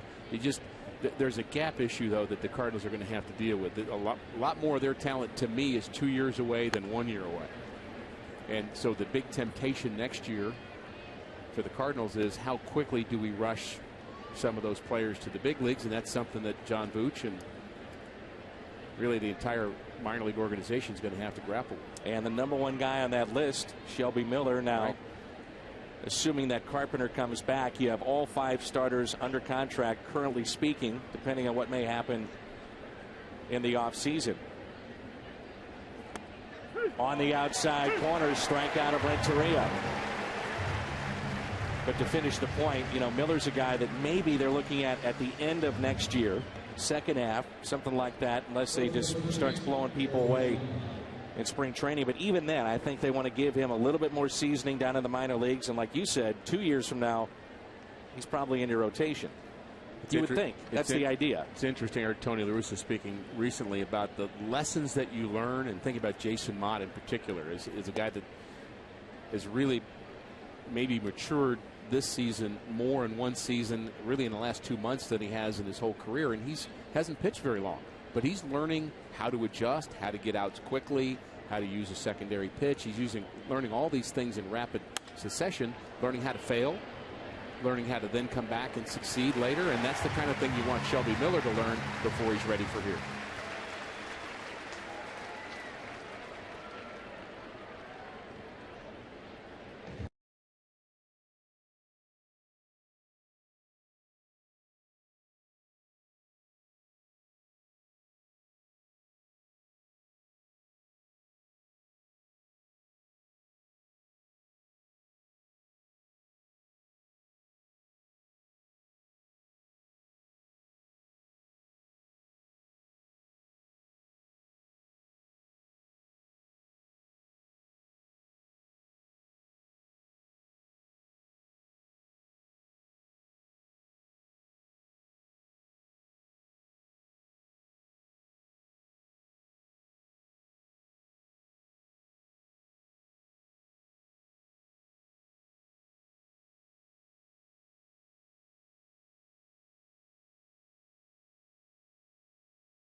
Womack became a very good golfer. Jerry Mumphrey, Matt Holliday, 362, and then Joe Torre at 359. Those are the top 5, and here's John Jay, and both Matt Holliday on that list.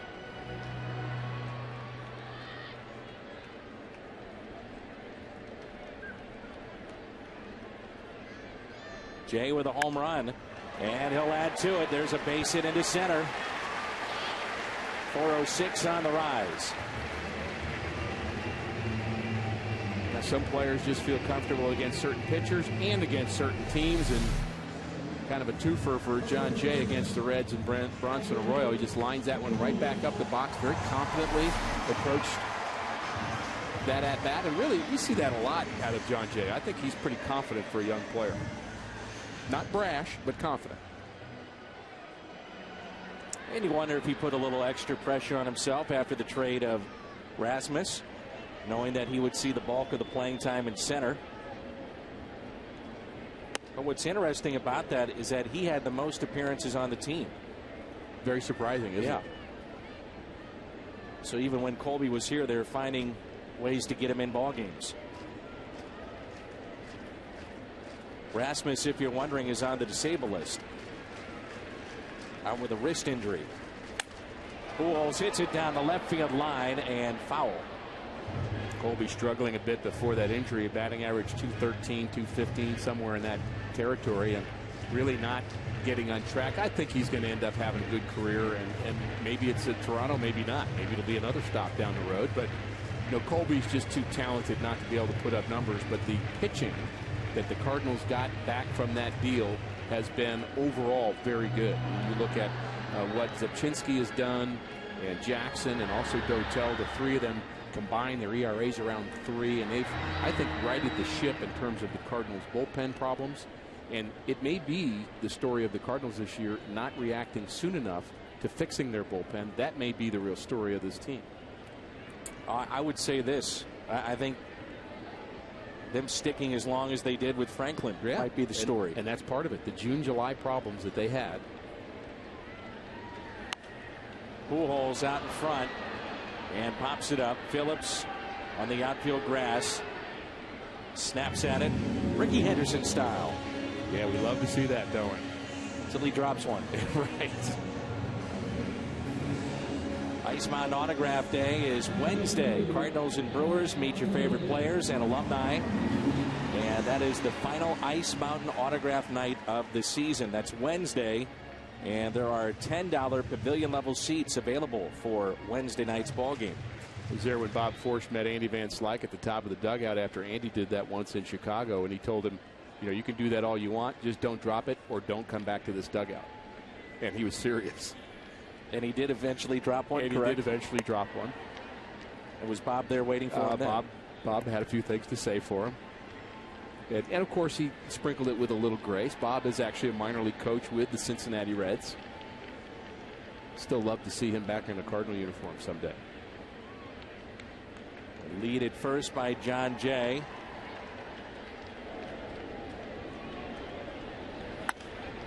And a high fly ball into right. Bruce back, makes the catch.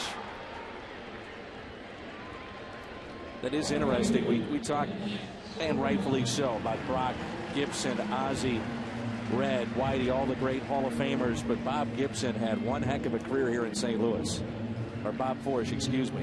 Yeah, he's up in the top 3 or 4 in every pitching category, Dan, and he really spanned a lot of decades, too. Came up in the 70s, pitched in the 80s, actually pitched into the 90s, and was not just the author of 2 no-hitters. That's what we always default to when we think about Bob Forsch. He was a lot more than that, and he not only was a consistent winner, but he was the great extra pitching coach on a staff that really knew how to play the game the right way and taught a lot of young pitchers the ropes over the years.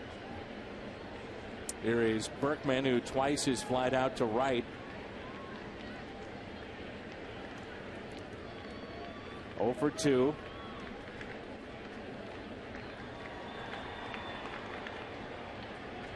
Leadoff base hit by Jay. Pujols popped out. Holiday a fly out. And now 2 balls and no strikes here on Berkman.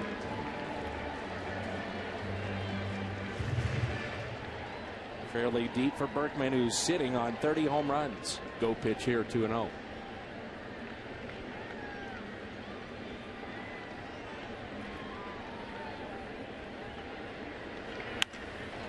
Hits a rope into right and lines out to Jay Bruce. Can't hit it much harder.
Midwest afternoon baseball, 3:15 our first pitch, 2:30 pregame show, Labor Day.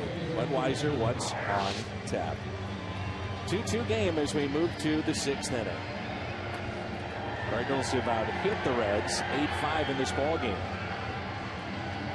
That Milwaukee series, Dan, will be Lotion, Gallardo in game 2, and then Carpenter and Greinke in game 3. So some really nice pitching matchups, and Cardinals, again, chance to pick up 3 games no matter where they end up at the end of the day today.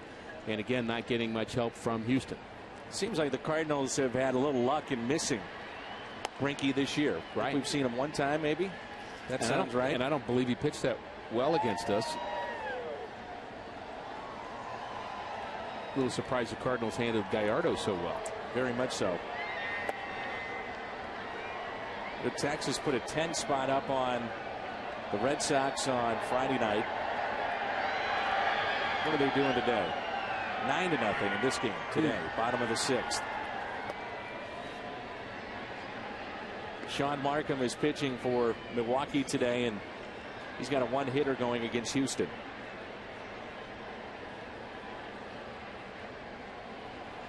Fox Tracks brought to you by Chevy this half inning, and here's a 2-1 pitch.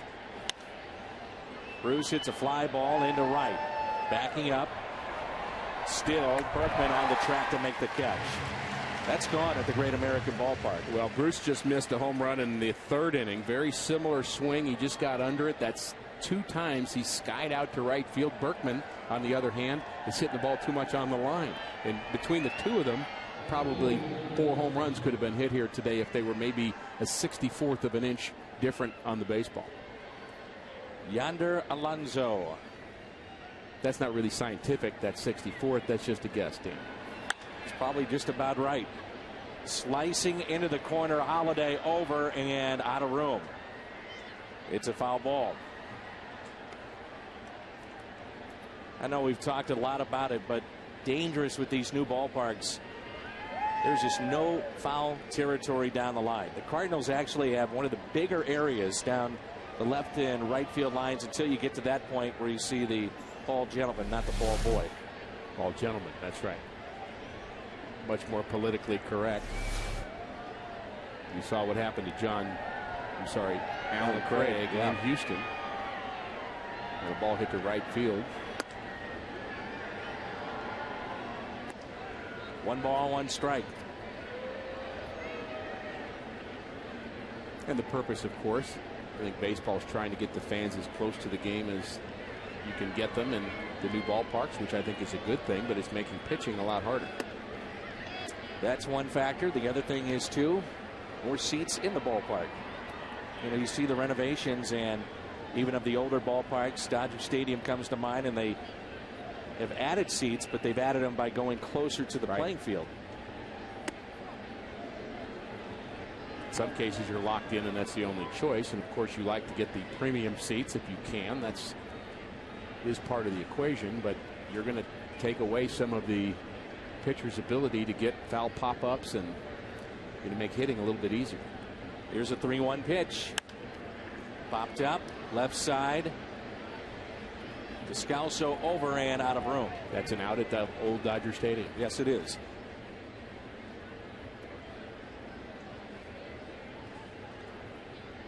Descalso coming over near that visiting dugout, and I didn't see many of those Reds getting up ready to help Daniel just in case. No, but it was nice of Alonso to prove our point by popping one up. Right on cue. Right on cue. 3-2 pitch by Jackson. Lined into right for a base hit.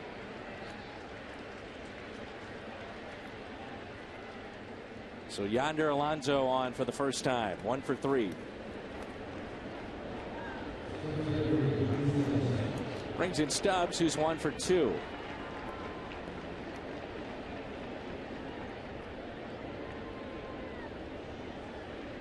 Our director is Tom Mee. Producer Mike Helling, Brian McCann helping out. Danny Martinez, Keith Oberman, Keith Korn.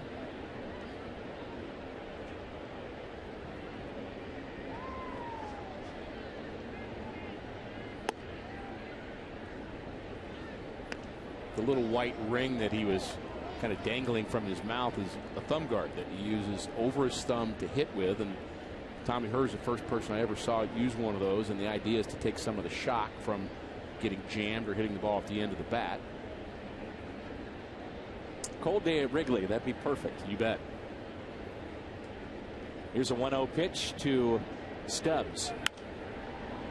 Popped up. Foul territory. Pujols over, makes the catch. Or having to hit against Chris Carpenter any day. Yeah. When those cutters get in on your hands. Exactly. Was the cutter as popular as it is now when you were playing? I think guys would throw it and they would just call it a fastball with movement.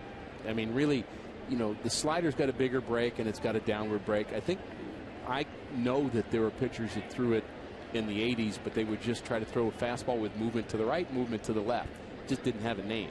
It was a fastball, which really that's all it is anyway, is a fastball that you're just trying to get a little bit of movement to. I think they've made it a little more movement, and Mariano Rivera has kind of mastered that pitch with the, you know, it may be moving 6 to 8 inches, which is a little more than most pitchers used to do. Pass Schumacher into right. Berkman will get it back into the bag at second base. And it's runners at the corners. First time I threw to a big league catcher was Jody Davis, who was a Cardinal at the time. AAA player, is the base hit to right. Former Cub. He came down and had all of his pitchers in the bullpen, and he said, I want you to make, and he set up on one side of the plate. He said, make the ball move this way. Now make the ball move that way. And we just kept trying to go left and right to the corner. And he said, if you do that, you'll pitch in the big leagues. Simple as that. And it was really great advice. And so, yeah, guys were doing it then. They just didn't call it a cut. Sure. Well, runners at first and third. You've got Hannigan here, then the pitcher on deck. Arroyo has not moved to the on-deck circle just yet. And no activity in the bullpen.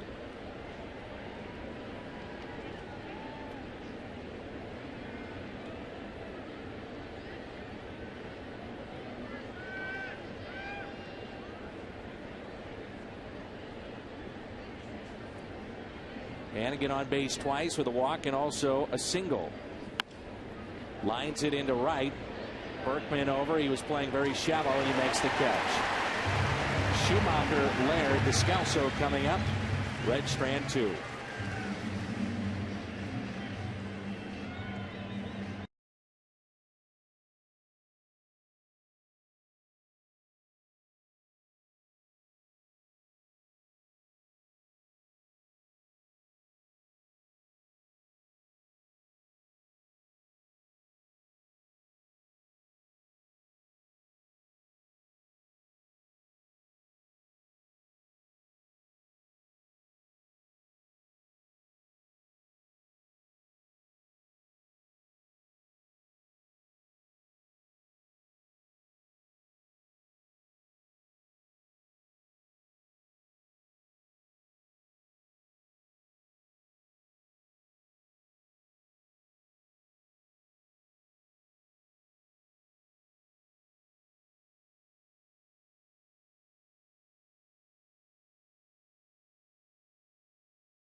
Cardinals baseball is brought to you by Kia Motors. To learn more, visit kia.com. And by the new Jumbo Breakfast Platter for just $2.99 at Jack in the Box at participating restaurants. 2-2 game.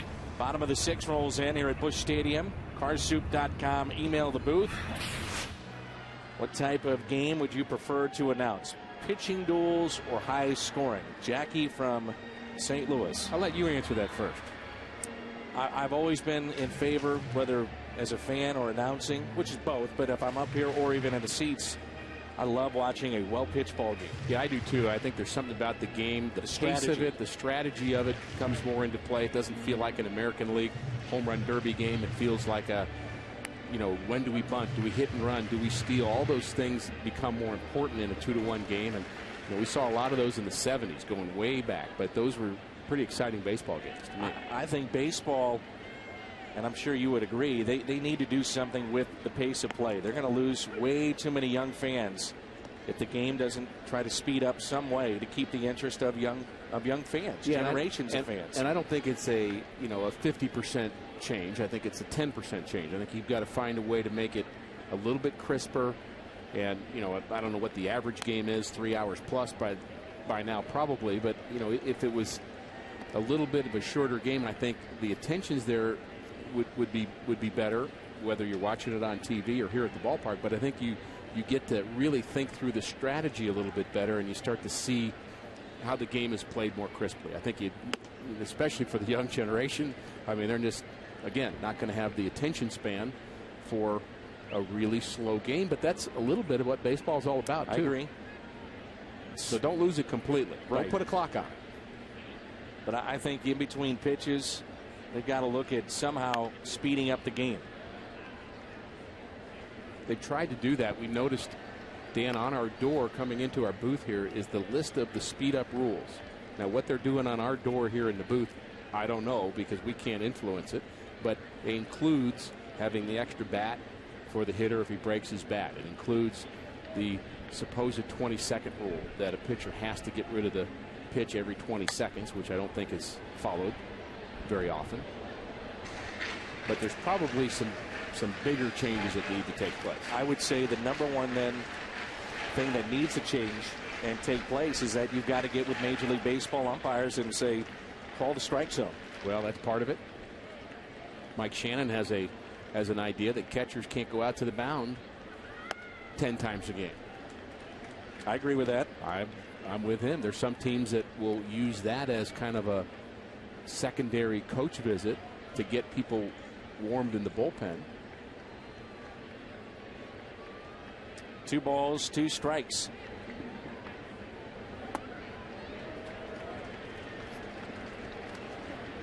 That is, though, part of the beauty of the game, right? Is that there is no clock, and you don't sit down and you talk about strategy, and there's strategy really on every pitch. Right. Schumacher in on his hands, little bloop into center, and this drops. Schumacher 2 for 3 today. Dan, you don't want to put a clock on a baseball game, but you don't want to have to start using a calendar for a baseball game either. Right. So some games certainly feel that way. Good start for Schumacher. His second hit. One of those Cardinals that is hoping to bat 300 for the season. Jessica Burdett is here, and she's having her bachelorette party all weekend long at the ballpark. And she's getting married to Jeremy on October 8th. So congratulations to Jessica and Jeremy. And Jessica Burdett and her crew are here enjoying a little baseball.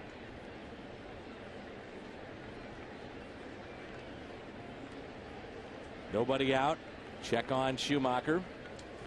Let's see if Tony wants to do something here with Gerald Laird, who singled back in the 4th, struck out in the 2nd.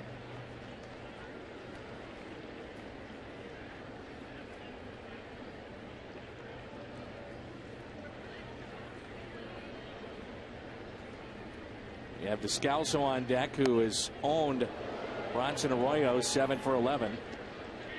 Octavio Dotel getting loose if Jackson's spot would come up. And this is part of that strategy that we talk about, what Tony La Russa may want to do in this spot. Hit and run, you could bunt. Then you leave first base open. What do you do after that? Yeah. I mean, all those are in play right now. This is what we love about the game right here. You've got bullpen action. You've got a close game. You've got a runner at first. Laird, does he handle the bat well? I would say he does. But forget the hit and run. Yep. Votto makes the catch in fair territory. If you're hitting the road, Final month of the season. Subscribe to MLB.tv. You'll see every Cardinals game live or on demand on your computer.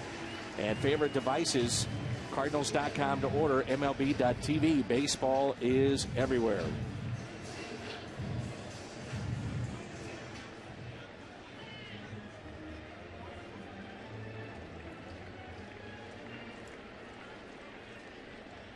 Descalso with an RBI triple back in the fourth and a single in the second. Outfield is straight away. Descalso, it's a high fly ball in the left field. Catch made by Alonso. Back to first goes Schumacher. Littell can have a seat now. Jackson will hit for himself.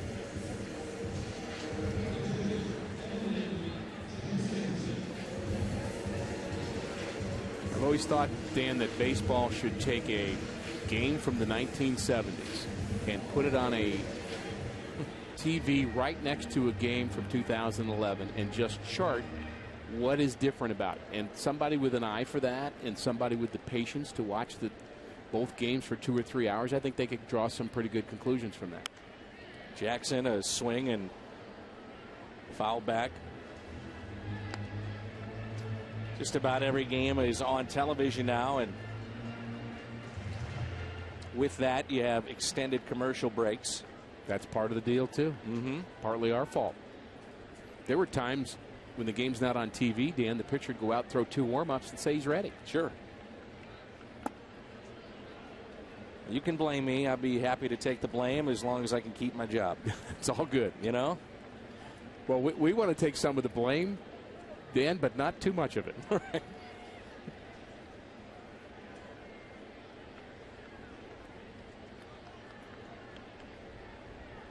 I liked it when we were pointing the finger better. Yeah, it felt a lot better, didn't it? And Jackson waves at that same pitch he's seen about 10 times today. Strikes out. That's number 5 for the righty.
That'll be next Saturday. Cardinals and Braves.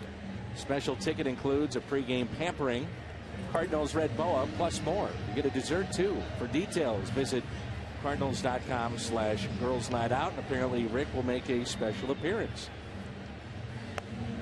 I just care about the fans. That's September 10th? Next Saturday.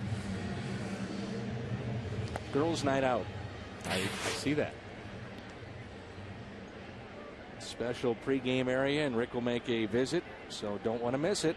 Girls Night Out. I do not have a red boa. You will next Saturday.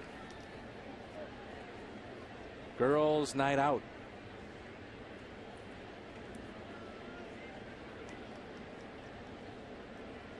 Here's Arroyo, then Phillips and Renteria.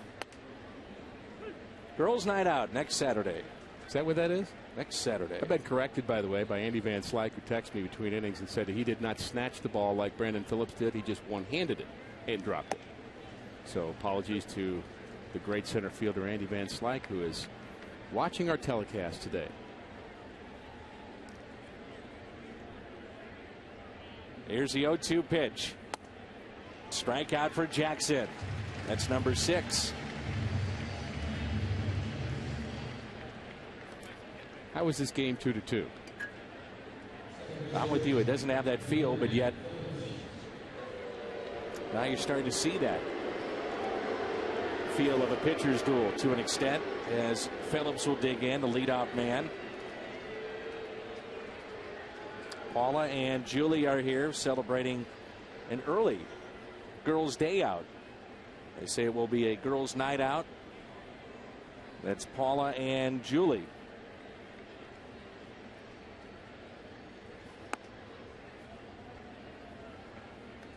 Reminded with the boos of Brandon Phillips how we had a rain delay when the Reds were in town last, and he tweeted during the rain delay that the Cardinal fans aren't booing me well enough.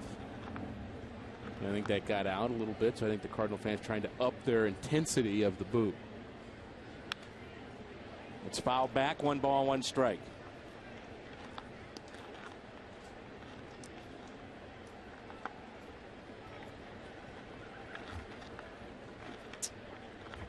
Andy Van Slyke, athletic family, obviously, and his kids, terrific athletes, and one is at AAA, I believe, with the Dodgers, correct? He actually was the batting champion in AA with Los Angeles, hoping to get called up, and his youngest son's playing at Michigan. Left center, off the wall. Played well by John Jay, and how about some more boos?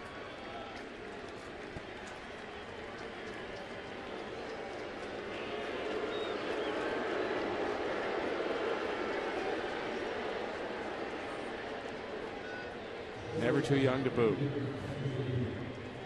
Phillips on base for the 3rd time. Got a fastball up. Go back to the keys for Jackson is staying out of the middle of the plate, especially up. That ball did not have a lot of zip to it.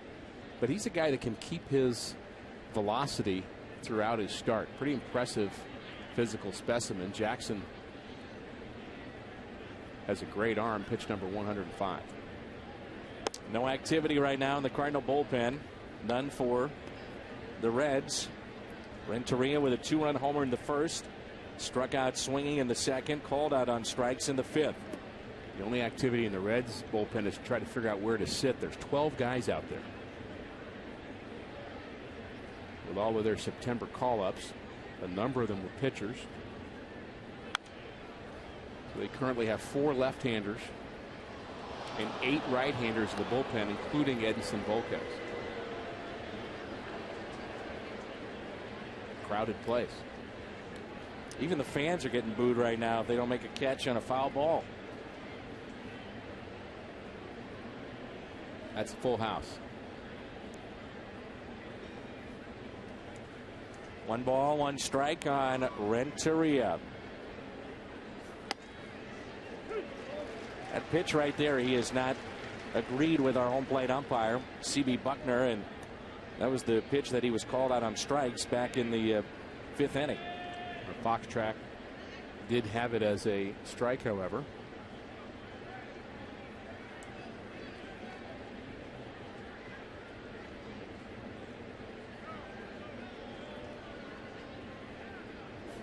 Man, it's a swing and a miss.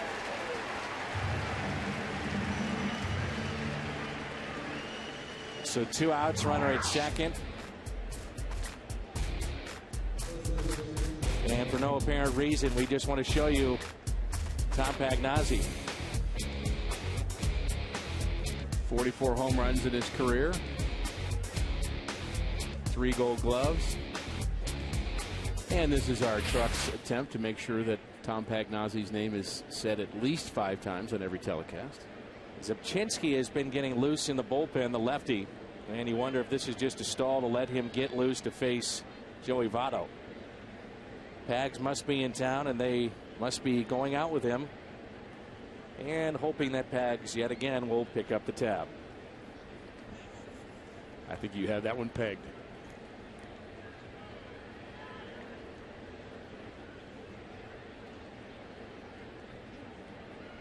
Back-to-back lefties here. Be surprised that Zubchinski is not in this game.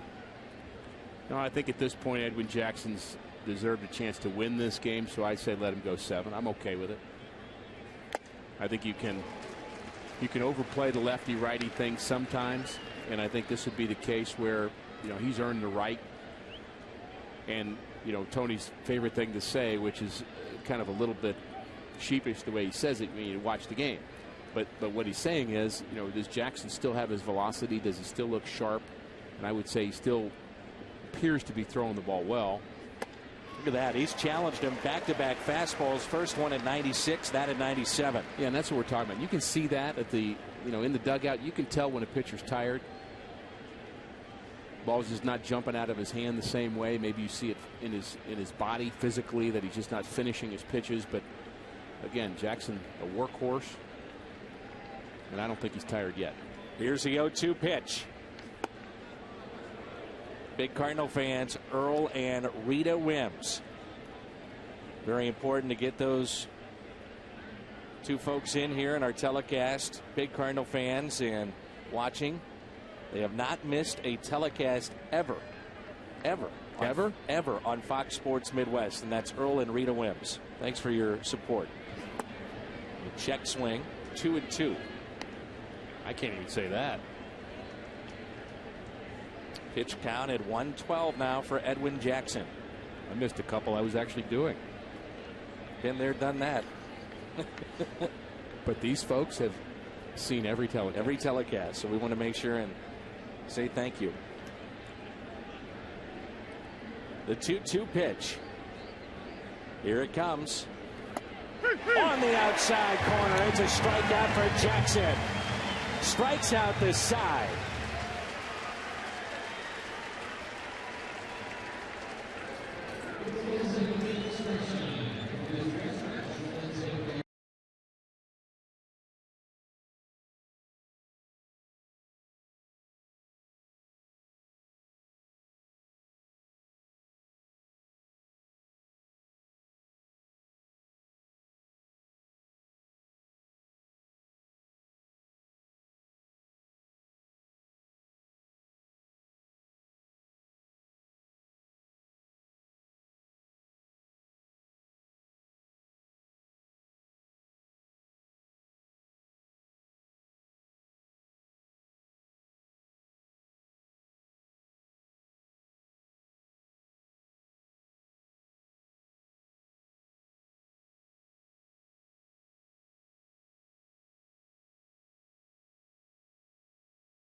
Jay Ann Pools. How about Edwin Jackson? What a strikeout, huh? Outstanding inning, striking out the side and getting very dangerous hitter in Joey Votto, who doesn't strike out very often, leads the National League in on-base percentage. Big out. Now the chance for the Cardinals to take that lead finally here in the bottom of the 7th, and they're at the right spot of the order with Furcal leading it off. Oh, slapping it the other way, and Francisco playing in makes the play. inch or two higher, and that's over his head, and you're talking extra bases. That's really what you think of when you think of Rafael Furcal. He's had a few home runs as a Cardinal, particularly against the Brewers, but this is the guy I remember that just really a magician with the bat, knows how to slap the ball the other way, and just needed a little bit more altitude. There's John Jay, 2 for 3 this afternoon, a home run and a single.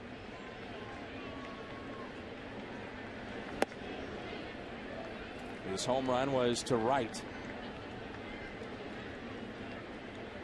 Bill Bray, the lefty, getting loose.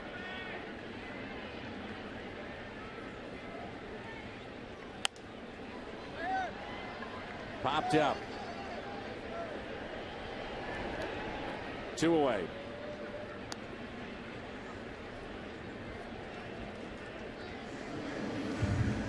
Well, on your figurine day, you're supposed to hit a home run, but he's 1 shy of 35. This would be about the right time. It's part of the rules. Home run probably get him at 298. If he would have gone 3 for 4 today, he would have been at an even 300. And today, Pujols has a double. That was back in the 3rd.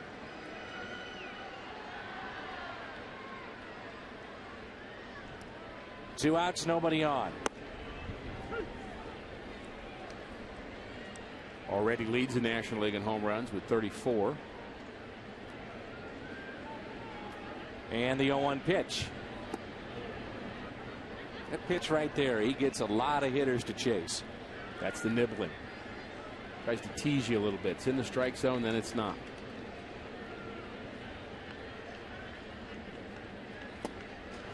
Even Albert acknowledged that part of his streak over the last few weeks has been his ability to walk and to not swing at pitches that he can't handle, and then eventually they have to make a pitch that he can handle. Patience. 1-2 the count on Pujols.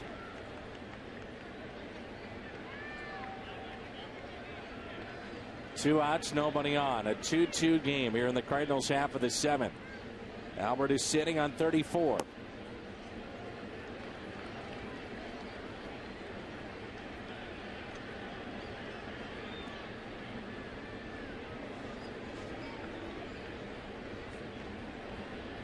Two, and Pujols hits it high in the air out to right.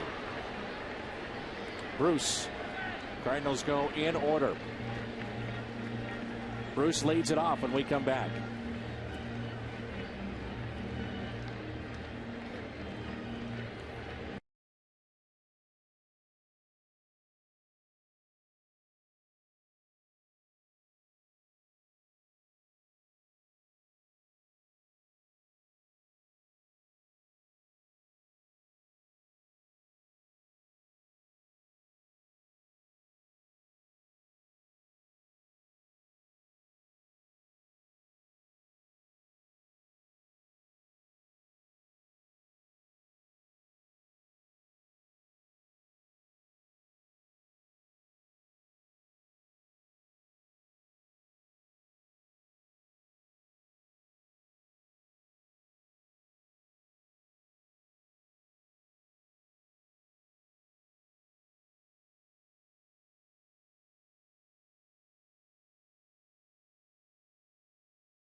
America, where ATM deposits are as easy as an infield fly. No deposit slip, no envelope with Bank of America.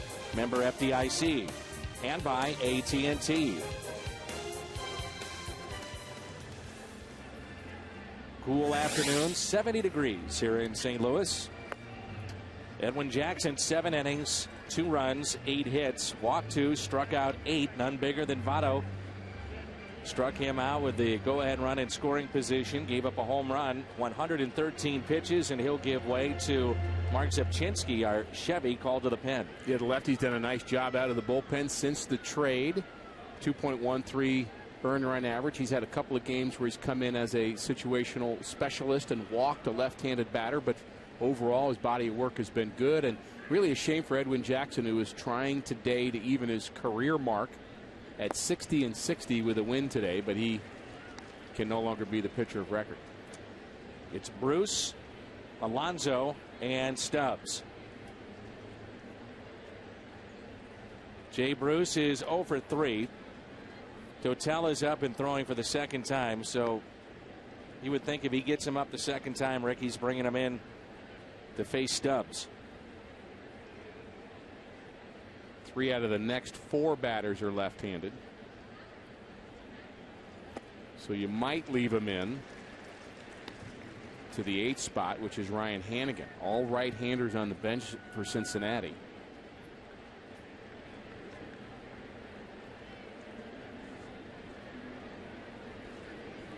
Breaking ball and a strikeout of Bruce. Cincinnati's one of those clubs where you expect to use both your left-handers. This ball backed up just a little bit, didn't break to the outside half, but it catches the inside corner. But with Votto, Bruce in the lineup, there's the punch out of C.B. Bucknor. And I agree with you. You got the 3 out of 4 lefties. Now it's Alonso. Here's a ground ball to the right side, but if you get him up for the second time, are you thinking along with me that he's coming in to get the righty? Well, you don't want to get somebody up. Usually it's 3 times and you're out. So as long as he's going to pitch next inning, I think it's okay. He just has to go slowly. This copyrighted telecast is presented by the authority of the Cardinals and may not be reproduced or retransmitted in any form. And the accounts and descriptions of this game may not be disseminated without the express written consent of the Cardinals. Along with Rick Horton, I'm Dan McLaughlin, our Fox Sports Midwest crew, on a beautiful day here in St. Louis, and temperatures all week should be pretty good too. Beautiful here this afternoon. Another reason for Dotel being ready is Cincinnati could choose to pinch hit for Juan Francisco. Then you have Dotel ready to face the right-hander, and we may see just that. 1-0 pitch to Stubbs. Perhaps a Miguel Cairo. Been one of their top pinch hitters. Chris Heisey. Stubbs singled back in the second inning. Fly to center and popped out to first. Looking ahead to the bottom of the 8th, the Cardinals have Holiday, Berkman, and Schumacher.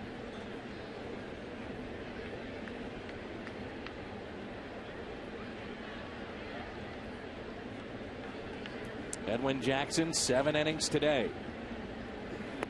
Lone mistake, the 2-run homer by Renteria back in the first. Yeah, and I've seen Dotel standing there for at least a few minutes, and I haven't seen him throw a pitch yet. So there are times you just stand up as a decoy. 3-1 is hit out to deep left, and this ball will one hop off the wall, and Drew Stubbs is in at second base with a 2-out double.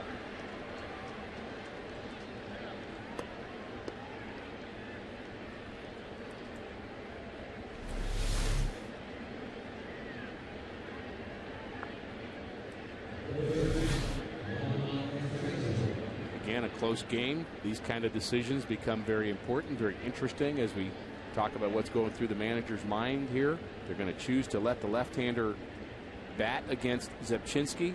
Now, if Tony would have brought in Dotel to face Stubbs and the same thing would have happened, then you would have had to use Arthur Rhodes also in this inning and wouldn't have him for Joey Votto later in the game if you need him. So all those things a factor. Only 2 lefties in the Cardinals bullpen. Derek Lilliquist out to talk to Zepchinski.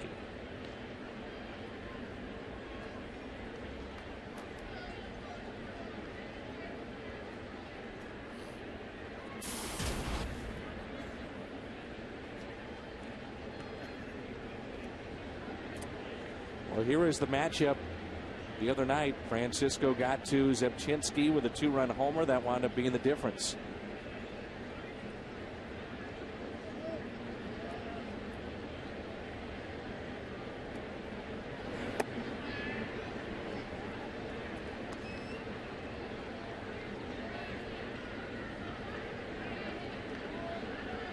Outfielder straight away. John Jay not very deep in center.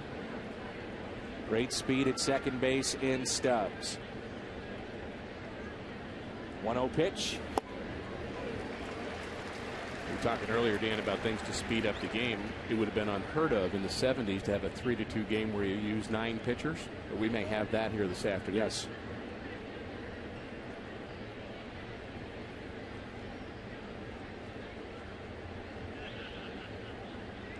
One pitch. 1-2. Before the real closers and the specialists, the starters were the best, the relievers were the other guys, as opposed to the relievers being guys that you had particularly groomed for the 8th inning or the 9th inning. And that's part of the reason, again, the game's much slower. The specialization of many of those pitchers that you speak of as well. Lefty-lefty matchups have become so popular, especially with Tony La Russa, as we have seen for 16 years. Off the end of the bat, this may be a base hit. Descalso, no play.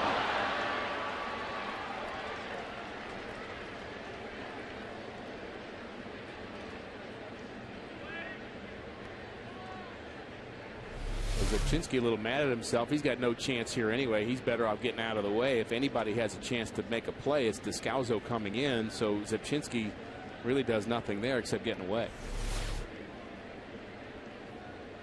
So runners at the corners, and Tony La Russa make the move. Dotel coming in a 2-2 game.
And announced attendance of 41,647. I'm sure the weather had a lot to do with that. And tomorrow there are $5 tickets available.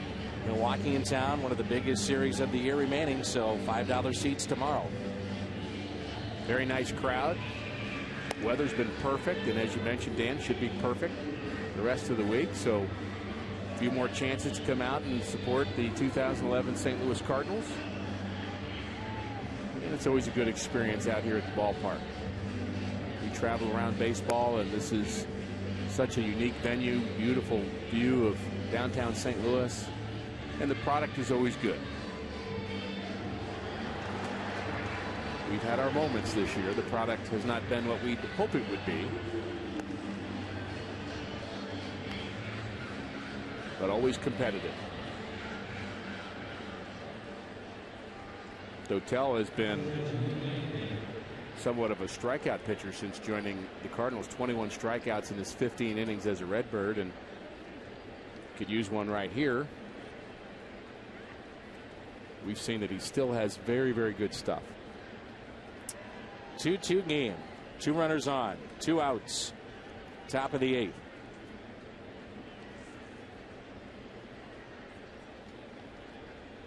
Ryan Hannigan, the hitter.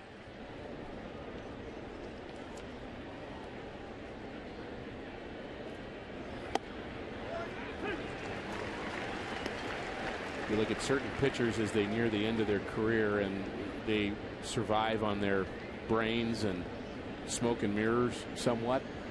But I'm not sure Dotel's there yet. I think there's still some life in his arm.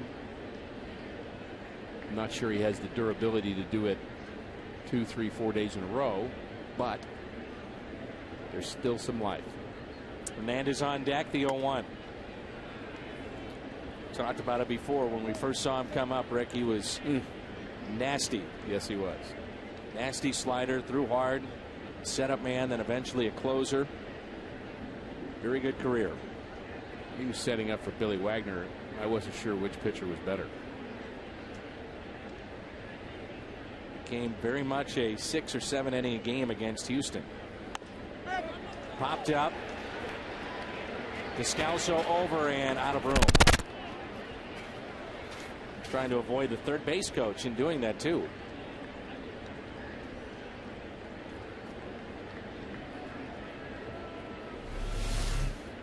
Yeah, Mark Berry's the third base coach, and Descalso, and he almost collide. He does collide with our audio. Yep, microphone down there. Microphone right near the on deck circle. 1 ball and 2 strikes. And again with 2 outs and runners in scoring position. A 136 hitter. The 3 hits have been home runs. The next from Dotel.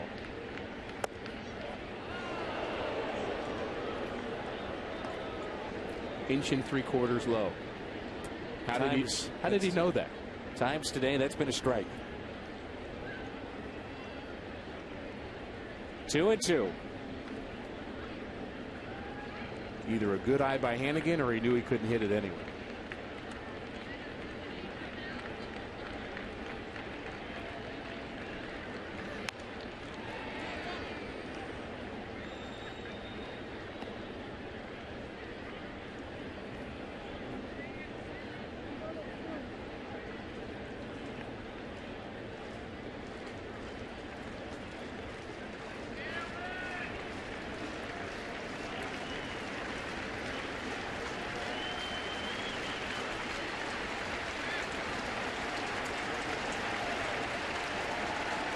Two pitch. We'll do it again.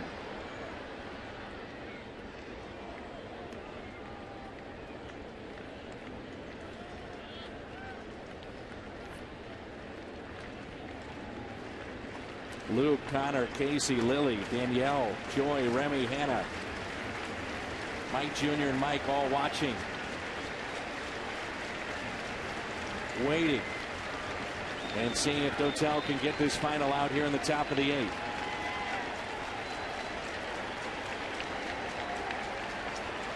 A 2-2.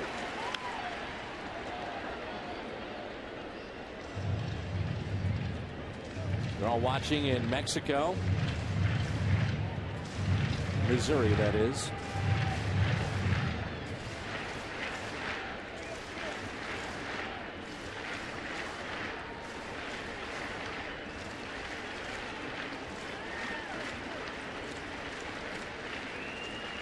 Fans are ready to erupt if Dotel can get this final out. The 2-2.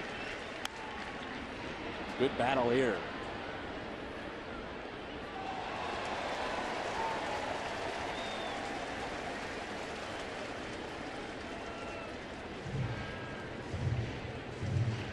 And that's the knowledge of the Cardinal fan base, that they understand a good pitching performance and a big pitching moment just as they understand the offense.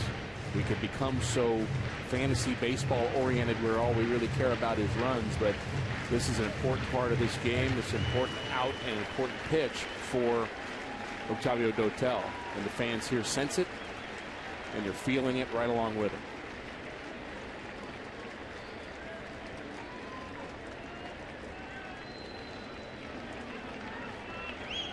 A 2-2 pitch by Dotel. Out of play again. For 41,000 here today.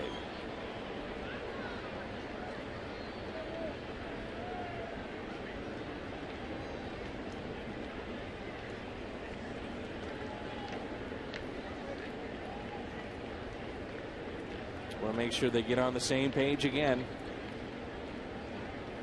As we always say, the more pitches you see, hitter becomes a little bit more locked in. This will be the 10th pitch of this at bat. The Cardinals will have Holiday, Berkman, and Schumacher. Will it be 2-2? The next from Dotel. Chopper to third. Fair ball. Descalso. The tag is there.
Connecting with our Nissan drive of the game, his 9th home run, and he picked up RBI number 33. It's been a 2-hit day for John Jay, 2 for 4.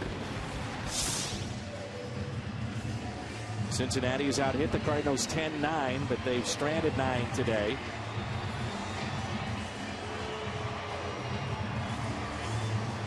Arroyo still had to wait for Ryan Hannigan. Made the final out, get his gear on and get set. Cardinals have Holiday, Berkman, and Schumacher. And Dusty Baker will stay with Arroyo at least for Holiday, and we'll see if he'll turn around Berkman and then Schumacher after that. You've got the lefty-lefty.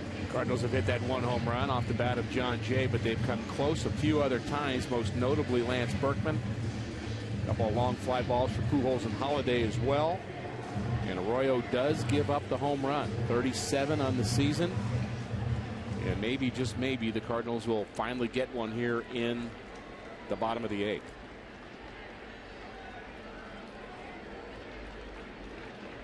Holiday's due. He's had 21 home runs. He struck out today, singled. Also flied out to right.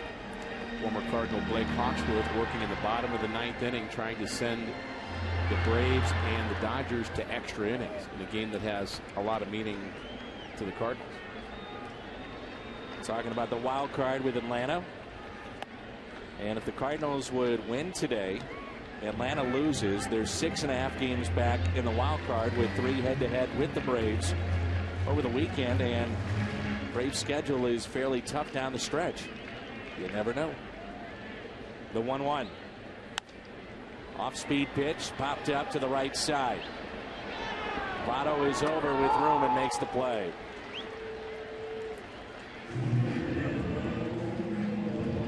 Berkman 3 times today has flied out to right.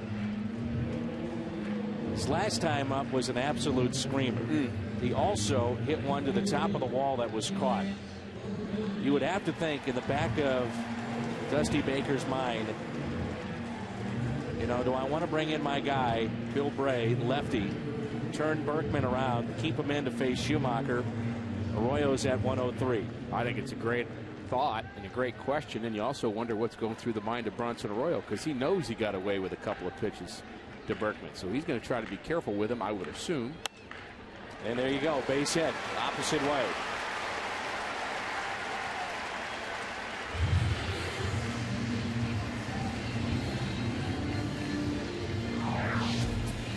Well, if you think about Lance Berkman, we'll see a great switch hitter this weekend in Chipper Jones, who's now at 450 home runs. Depending how long Berkman plays, he will be in that conversation as one of the all-time great switch hitters in the history of baseball. I would agree. You have Mickey Mantle, you have Pete Rose for different reasons. Eddie Murray. His hits, Eddie Murray. What a career for Berkman. Here's Schumacher, short lead at first by Berkman, Laird on deck. Dusty sticking with Arroyo here.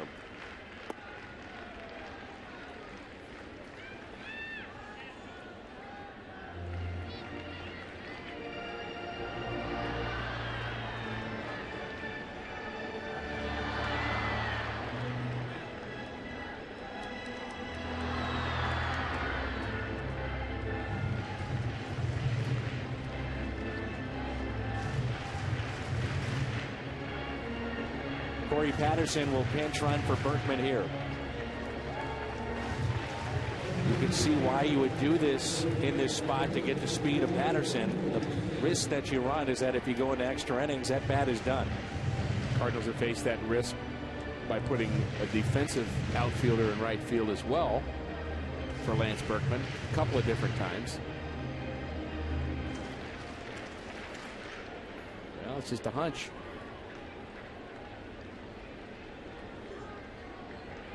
One out, runner at first, and a 1-0 pitch to Schumacher.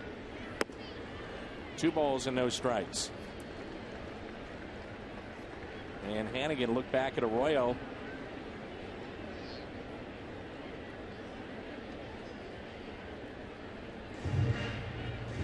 Those two are not on the same page.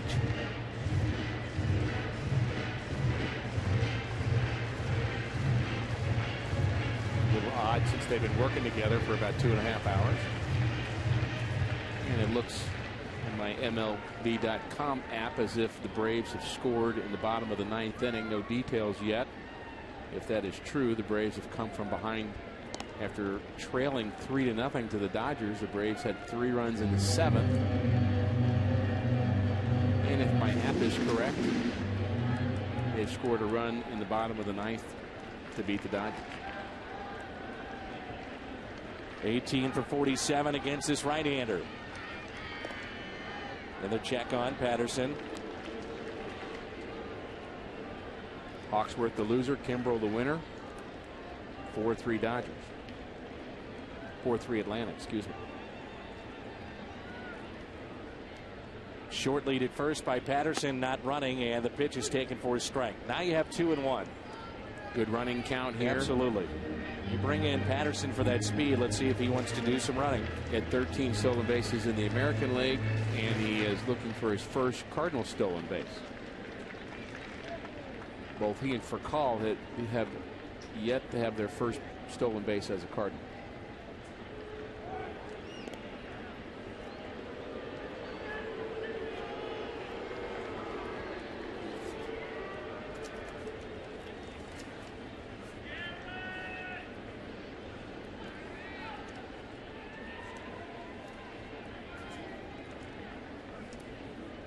Long look by Arroyo. A 2-1 pitch. Patterson not running. Ground ball to Phillips. Out there on the first. And safe.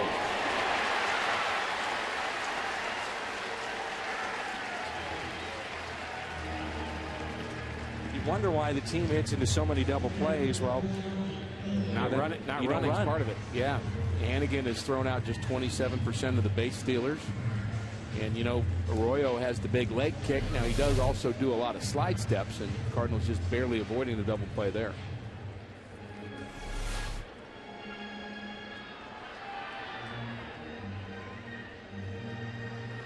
Okay, now you're not going to run with Skip Schumacher. So you've wasted Lance Berkman in a way.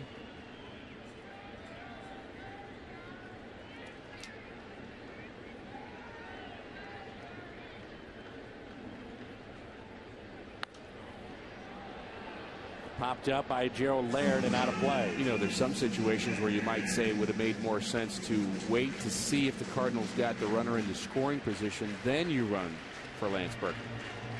I think that would have maybe been a more logical move. Tony has his reasons, but what you have essentially done is just what you said, wasted Lance Berkman. Let's hope they don't need him in the 11th. 0-1 pitch now to Laird. Make it 0-2.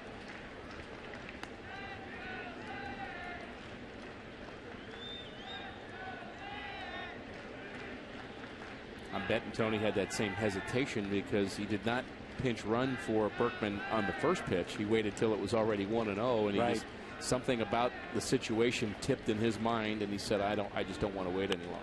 Laird pops it up, and Arroyo will be through 8. We'll head to the 9th. We're tied up. It's 2-2 here on Fox Sports Midwest.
On the post-game edition of Missouri Lottery Cardinals Live, Pat Paris and the Mad Hungarian Al Roboski will be at Lumiere Place. Edwin Jackson settles in.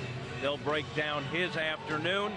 Inside the Cardinal clubhouse for player reaction and Tony TV as well. Octavio Dotel stays on for the Cardinals as we go back to the booth. And Dan and Rick, guys. All right, he will pitch this 9th inning. At least started for Tony La Russa. Also, mention how Earl and Rita Wims, they have never missed a Fox Sports Midwest telecast. You did say that? They said their favorite telecaster, the one and only Jim Hayes. Well, you can't blame them, can you? No, again, that's Earl and Rita Wims. Never missed a game, and they said, please pass along that our favorite guy on the telecast, Jimmy the Cat Hayes. It's like a cult following, isn't it? Really is. So Earl and Rita, thanks for watching. Night in and night out, day after day. There's a strike to Chris Heisey. So Arroyo is through for the afternoon. Gives up 10 hits, 2 runs, 111 pitches.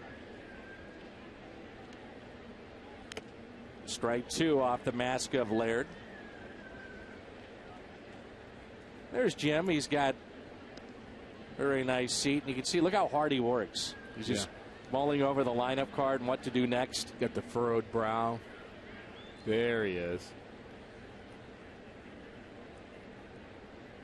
Here's the 0-2 pitch.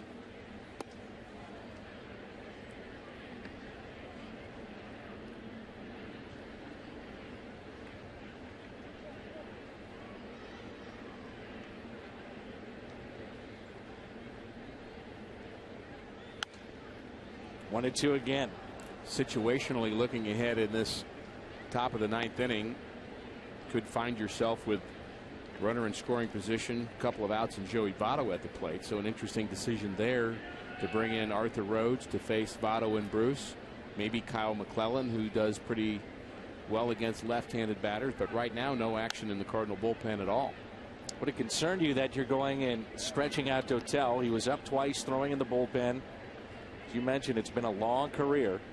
He had a long at bat facing Hannigan. Right. Then he sits. Then he comes back out. And as you talked about, nobody warming up behind him. So this is his ninth inning. Yeah, I'm surprised there's not somebody warming up.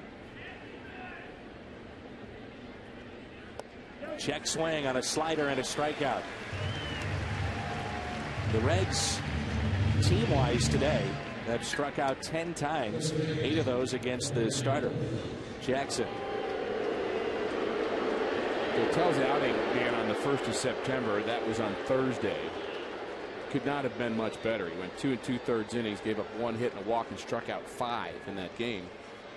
So maybe Tony's hoping for a little bit of the same here this afternoon. 1 out, nobody on. Here's Phillips, who doubled off the wall. That was back in the 7th. Also has singled. He has walked and lined out.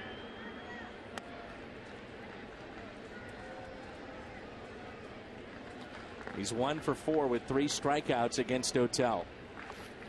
I'm sure that plays into the thinking of Tony La Russa here. And you would guess, watching Phillips play over the years, that he struggles with that slider of Dotel, and no doubt Tony's aware of that stat. If we know it, Tony knows it. 1 ball, 1 strike.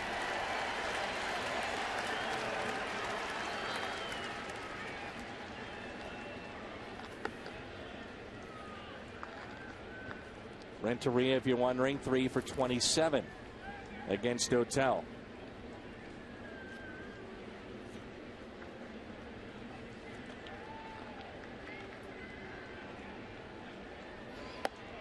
Many of those matchups with Renteria wearing the Cardinal uniform, Dotel in Houston.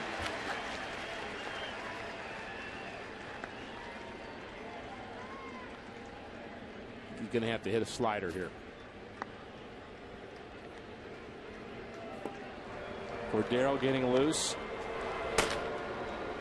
Arredondo getting loose as well. Picked up the win in game 1. Fastball. Well, he just struck me out. You're looking slider. Whoa. As if it really mattered what I was looking.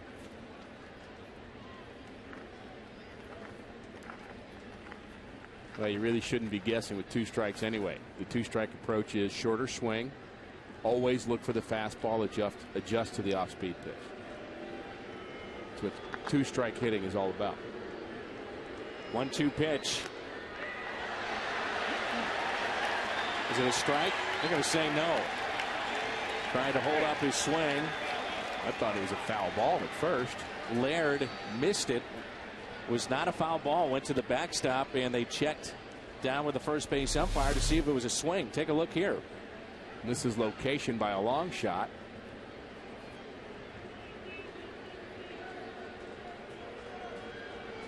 Sure looked like a. Well, there it is. That's where it changed direction off the tip of the glove. Awfully close. It looked like it may have caught the bat too, slightly. And the bat head does go through the zone, but it's because he's spinning out of the way, and usually they give a little leeway on that. 2-2 in the air. Fans love this. Brandon Phillips out.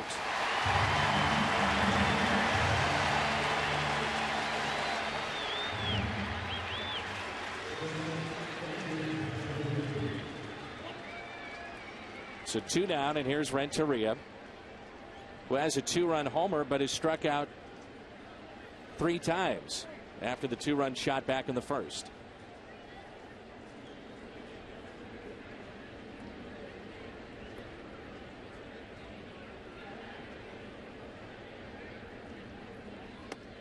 on the outside corner. Good work so far from Dotel. He's faced 3 and gotten 3. Looking ahead to the Cardinals' bottom of the ninth, Dotel is due up second. Descalso will lead it off, and then top of the lineup for Cowell. 1 ball, 1 strike. The offensive damage, Dan, was done in that first inning. A single by Phillips, a home run by Renteria. Cincinnati has 8 hits since then, but no runs to go along with it. Means the Cardinals have come up with pitches when they needed it. Edwin Jackson did that a few times. Dotel was able to do it in the 8th inning. 1-2. Edgar just does not like the strike zone today, does he? And they're pounding the outside corner of that strike zone. That's been the spot that he's had an argument with C.B. Buckner. Counting 10, isn't he? 1, 2, 3. Doesn't get upset very often. Trying to go to that same spot again. 2-2.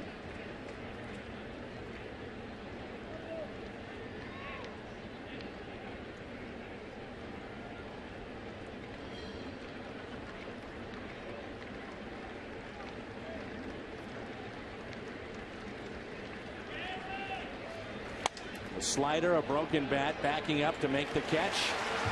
Skip Schumacher. 2-2 game as we head to the bottom of the ninth.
Willie in town last homestand. Great to see him. Stan doing well, we understand.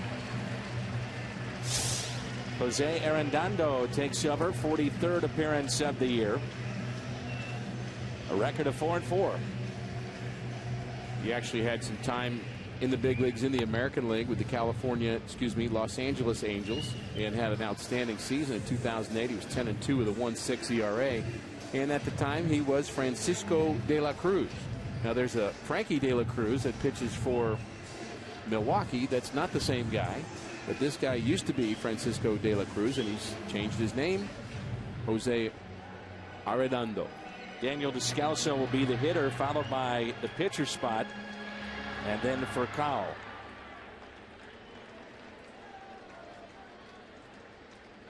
Alan Craig has moved to the on-deck circle. Descalso with a single and a triple. Also flied out to left.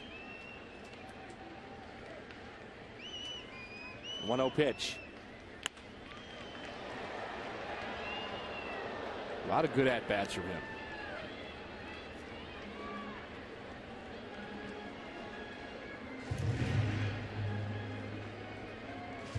Double would be nice here. Shoot the gap.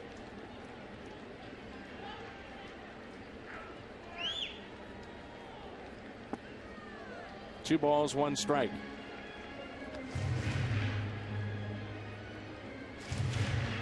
Milwaukee a final over Houston 4-0. Rick told you that Atlanta came back to beat the Dodgers. We'll keep an eye on that, obviously, for the wild card. Here's a fly ball, right field. Bruce under it, 1 away.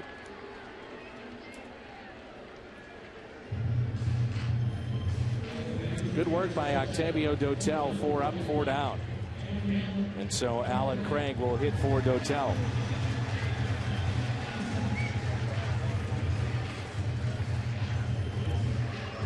Craig does have a pinch hit home run that came against Tim Lincecum of the Giants. The first time Lincecum, I believe, in his career had ever given up a pinch hit home run. Alan Craig did it. Can he do it again? Shadows a little bit a part of this at bat when the sun peeks through the clouds, and it just went away. But that shadow of the ballpark is right at home plate.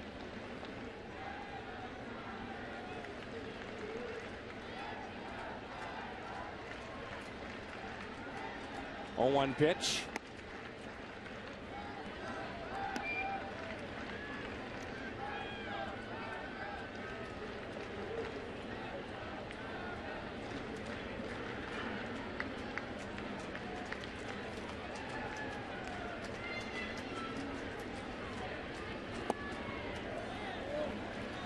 This crowd deserves a thrill, Dan. How about right here on this pitch? Be nice to see. It's a situation where we thought today would be a hitter's game the way it started. Both pitchers settled in. 2 balls, 2 strikes.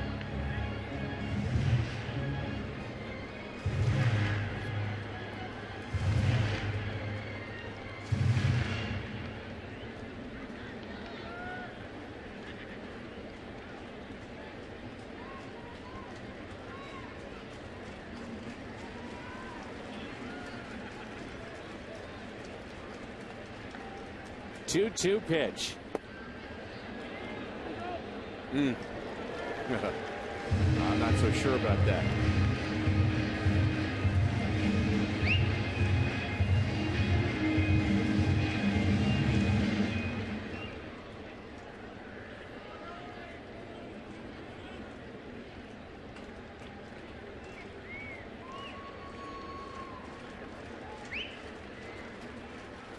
A 3-2.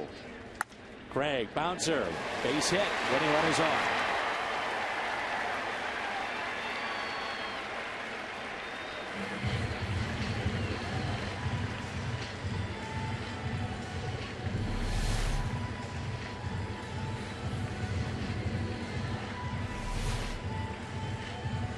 Bill Bray had been getting loose for the second time.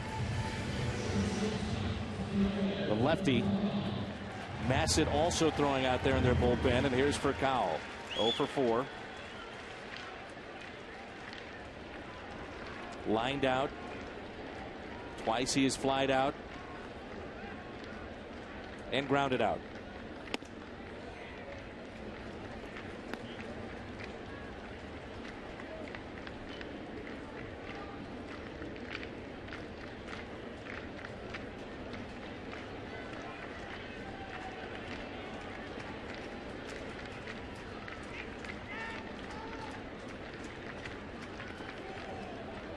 Craig reads it on his way to second. What a read by Craig. Outstanding.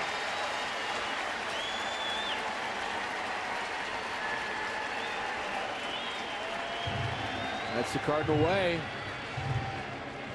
Tony teaches his runners. Ball in the dirt, take off. That's exactly what he does. Alan Craig does have 5 stolen bases on the year, and no, he runs pretty well. Despite the knee injury that he had this year, just a great break. Saw that ball in the dirt, just took off. And I think he surprised the catcher a bit. Outfield was already shallow for Cal. Now they'll move even a step or 2 in. Winning run at second base. That's huge. We're in the bottom of the 9th. The 2-0 pitch. Strike 2 for Cowell.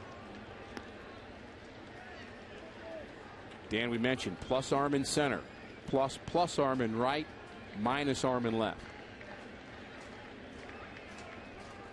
2 career walk-off hits. So hit it to left for call. Third baseman is in, so a hitting lane there to the left. The 2-1 pitch.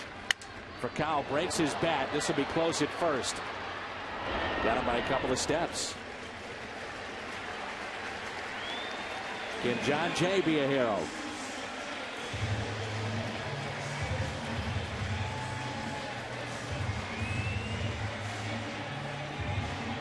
Dusty Baker will go to his bullpen, it looks like, and bring in Bray, the lefty, to face John Jay as Furcal was sawed off.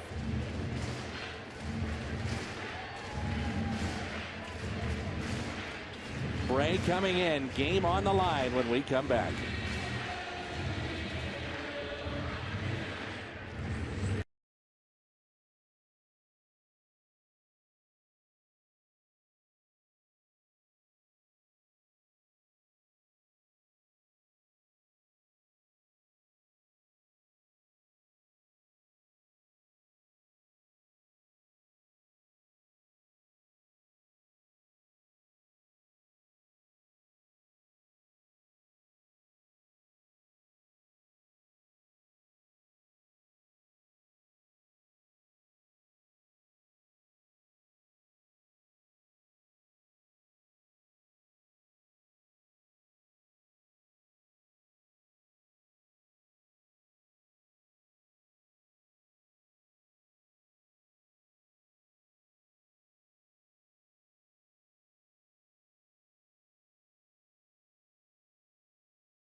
Out of the bullpen for Dusty Baker's club. Game on the line. The Cardinals counter. Take Jay away, and let's see if the St. Louis product, David Freese, can come through. I think it's the right move here to give David Freese a chance to win this ball game. You've got the matchup you want now, righty against the lefty. Bray, only Johnny Venters with more appearances than him in the National League this year. You mentioned, Dan, this is appearance number 71 for him. He's done a nice job, but he's going to have a tough chore pitching to David Freese, who's swinging the bat well of late. Batting average still over 300.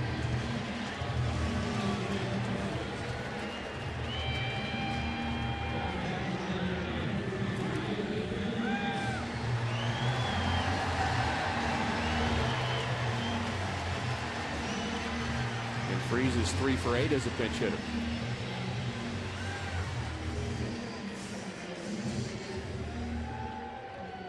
Some of the fans on their feet here at the ballpark.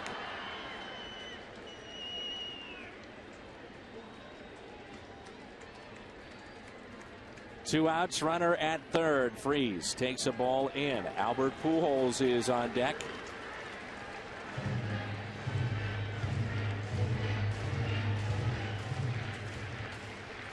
Winning run at third. That's Craig. 2-2 game, bottom of the ninth. 1-0 pitch.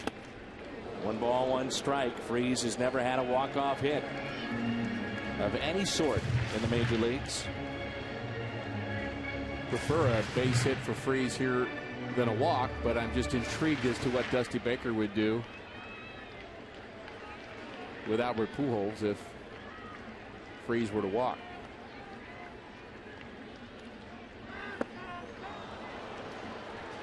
Took some off at 1-2.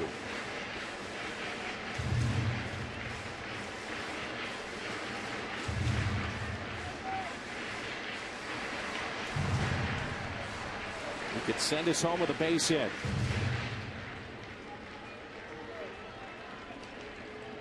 They're ready to jump the wall there, aren't they? Yes, they are. The 1-2 is taken low and in. 2-2.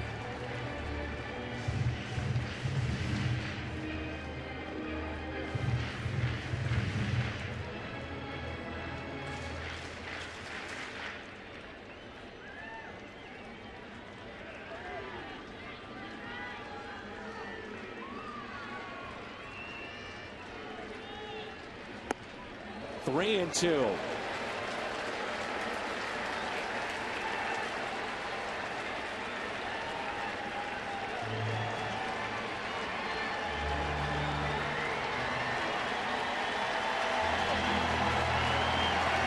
If he walks him, Matt Holliday will have to win it.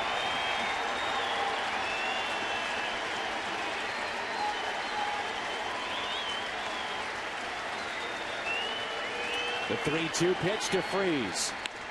Little flare out to left. Will it drop? No. Catch made by Alonso. Extra innings coming up. The diving catch by Yonder Alonso. 10th inning coming up from Busch.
Jerky all season long. Jack Link's Beef Jerky.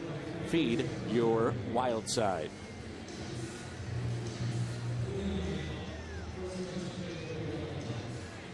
Corey Patterson is in center field.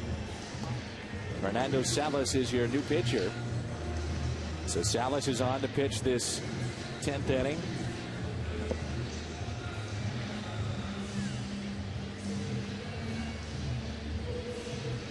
It'll be Votto, Bruce, and Alonso. The Cardinals in the bottom of the 10th will have Pujols, Holiday, and then Patterson spot.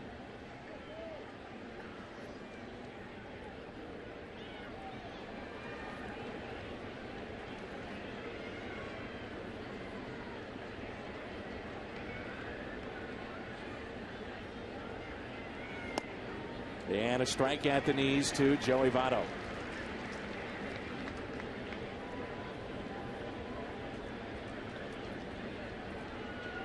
Votto with a pair of strikeouts. He's also fly twice to center.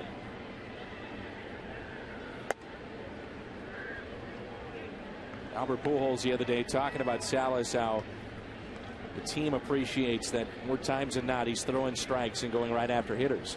Yeah, the one problem he's had is he's given up a few home runs late, but that's part of a guy that just attacks the strike zone. Interesting that Tony La Russa's talked about Salas, and he's certainly appreciated the job he's done, but made it pretty clear that he's not sure he would be comfortable with him being the guy going into next season. I think he prefers to think of him as a guy that can pitch multiple innings, the 7th and 8th, kind of like Russ Springer did, perhaps, for the Cardinals. Kyle McClellan, that spot, I think you have to feel comfortable with Salas out there in that one. Change up, gets Votto. That's the pitch he's been missing lately. The power changeup, the strikeout changeup. It's just been a pitch he's elevated more than he's wanted to of late. I think the Cardinals would have really liked to have seen Lance Lynn get a crack at closing some of these games out too.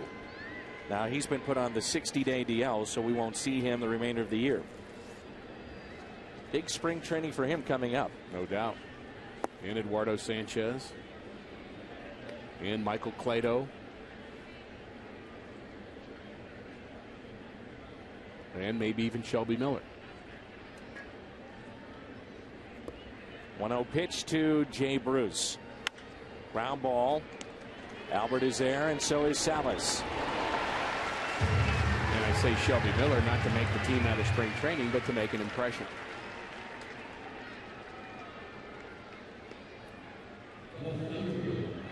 If we would go to the 11th inning, and if Salas would have a fairly efficient inning, you wonder if he'd go back out for a second. Now, the problem with Salas at times this year has been that second inning.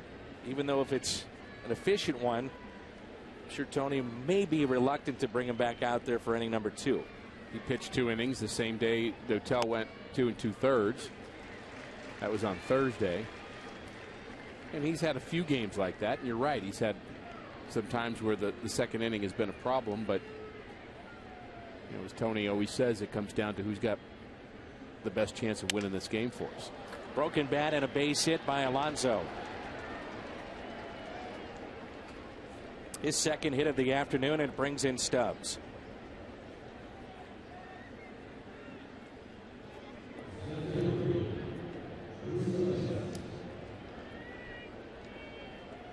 Stubbs today with a base hit in the second inning, flied out to center, popped out to first, and doubled back in the 8th. Pinch runner here. Chris Valleca will be the pinch runner.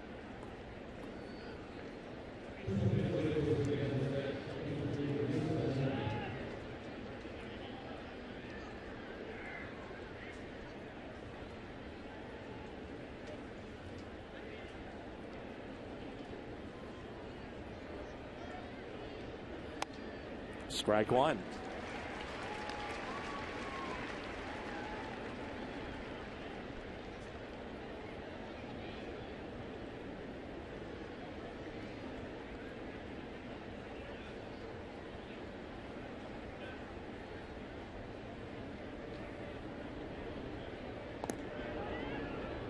Cardinals need to win to keep pace with both Milwaukee and Atlanta.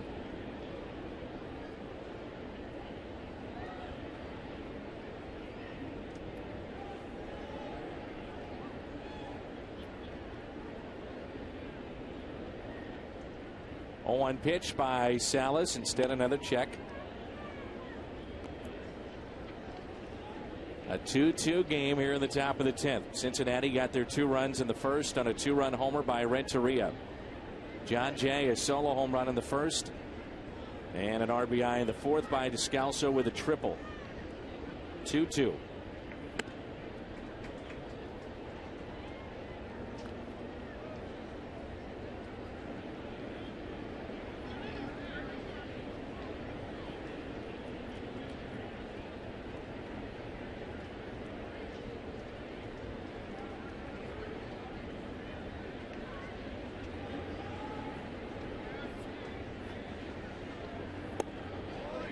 Little bit low.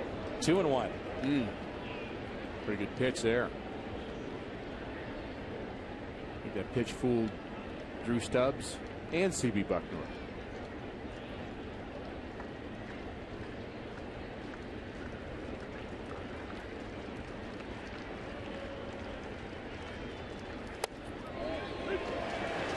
Check swing. Strike 2-2.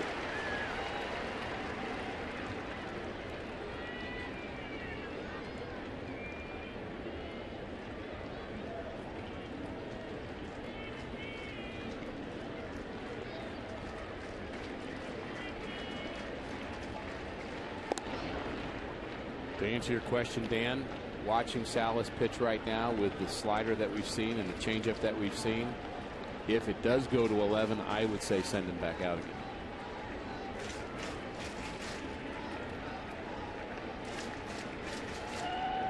A 2-2 from Salas.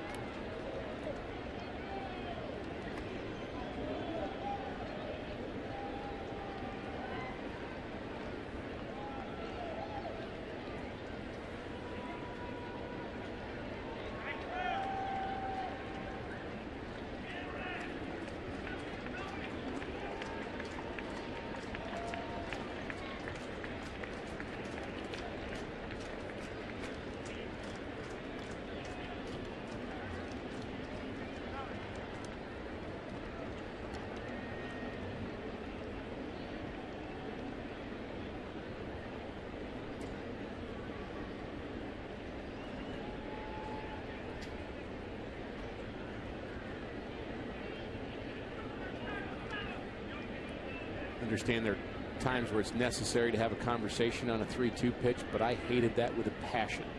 Because to me, it's like pitching is like throwing darts at a dartboard. If you got to get a bullseye, do you want to walk over in the corner of the room and talk about it for a minute, then go back? And no, the pitch before gives you some feel about the pitch that follows, and I always thought that was a rhythm breaker. 3-2 pitch, and he walked him. Inning started with a strikeout of Votto, then the ground out by Bruce. Alonso broken bat single. Stubbs on for the third time with a walk, and here is Francisco.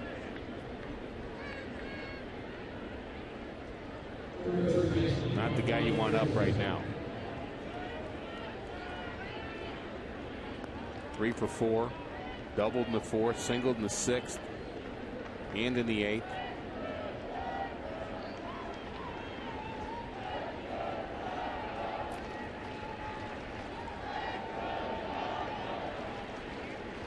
Had his first home run yesterday of the year to dead center field.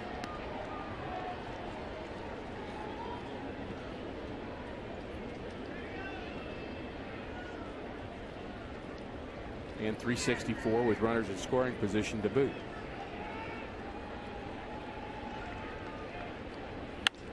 Liner and base hit. Patterson cuts it off. Stubbs on his way to third. They're going to hold him up there. Run scores, and the Reds are on top 3-2.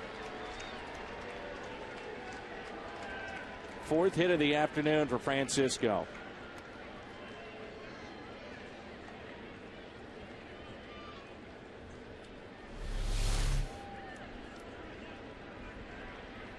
Just a fastball up, out over the plate. Francisco hits it where it's pitched. Fortunate that that doesn't get in the gap. Corey Patterson running it down. Well, you've got the right guys in the bottom of the 10th to respond with some offense. Pujols, Holiday, and Berkman. No, not Berkman. Patterson. Here's Hannigan with a high fly ball into center, and Patterson will make the catch. Francisco 4-hit day, and the Reds have the lead.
Season. A very good major league career. No stranger to the closer situation. And a tough challenge for him and Pujols and Holiday to lead off the bottom of the 10th for the Cardinals, who've managed just 2 runs on 11 hits. That's really the story as far as the Cardinals offense is concerned. Just not enough hits bunched together. A 319 on all-time saves list among active members. That group. Boy, it's nice to see Izzy at 300. Oh, isn't it? Yeah, that's tremendous. Good for him. So happy for him.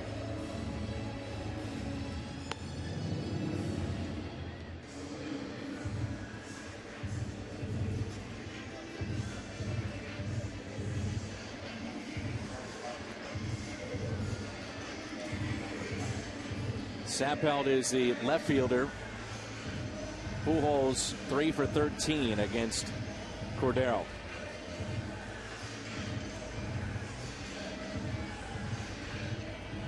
Well, we talked about it, Rick. This is the risk that you run when you take Berkman out of a game.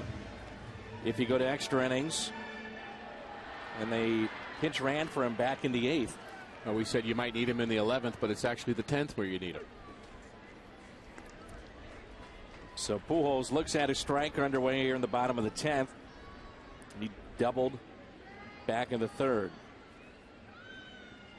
If you're wondering, Berkman 0 for 16 against Cordero. Well, maybe it's okay. Still take my shots with Lance.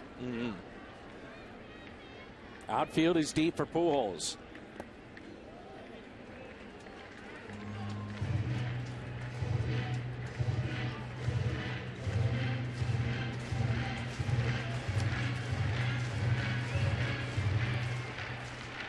Cardinals just 6 and 11 in extra innings game.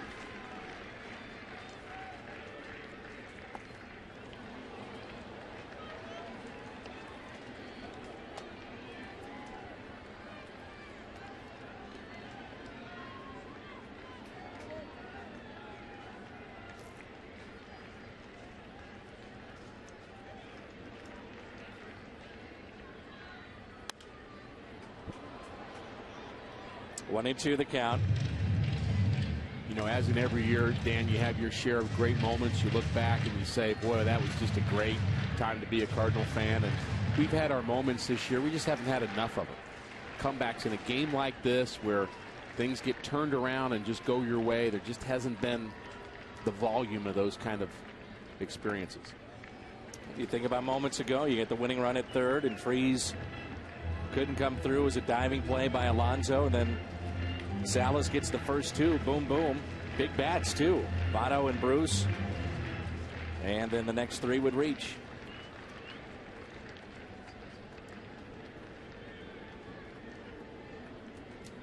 A 2-2 pitch.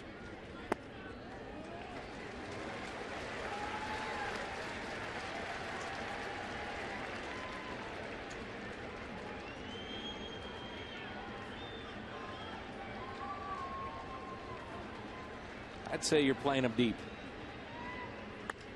Pujols reaching for it, may have chased the ball. 1 away.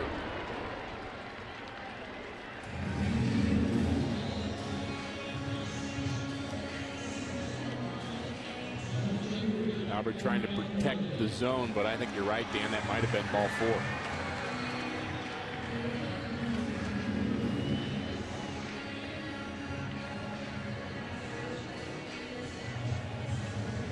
Holiday singled back in the 1st, struck out in the 3rd, flied out to right, and also popped out to 1st.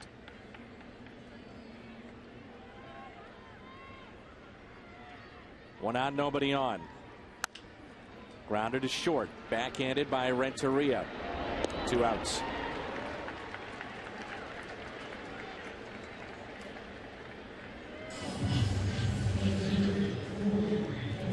Final hope, Corey Patterson.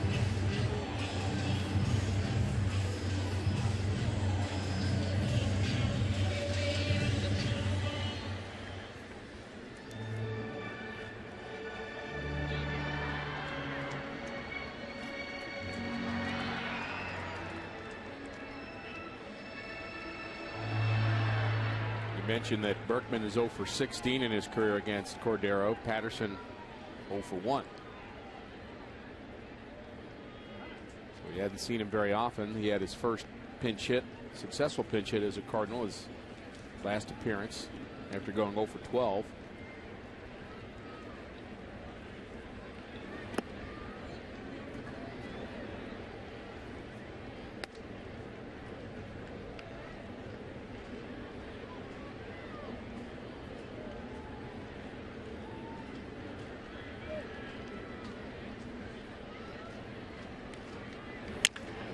Grounder right side, this should do it, and the Reds take the series.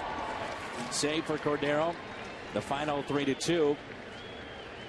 Player of the game, Juan Francisco, 4 for 5 with a double, 3 singles, and an RBI. Frustrating afternoon for Cardinal fans and for the Cardinals themselves. They just couldn't get the hits at the right time. Decent performance, actually very good performance for Edwin Jackson, goes to waste. Post-game show coming up from Lumiere. 3-2 the final.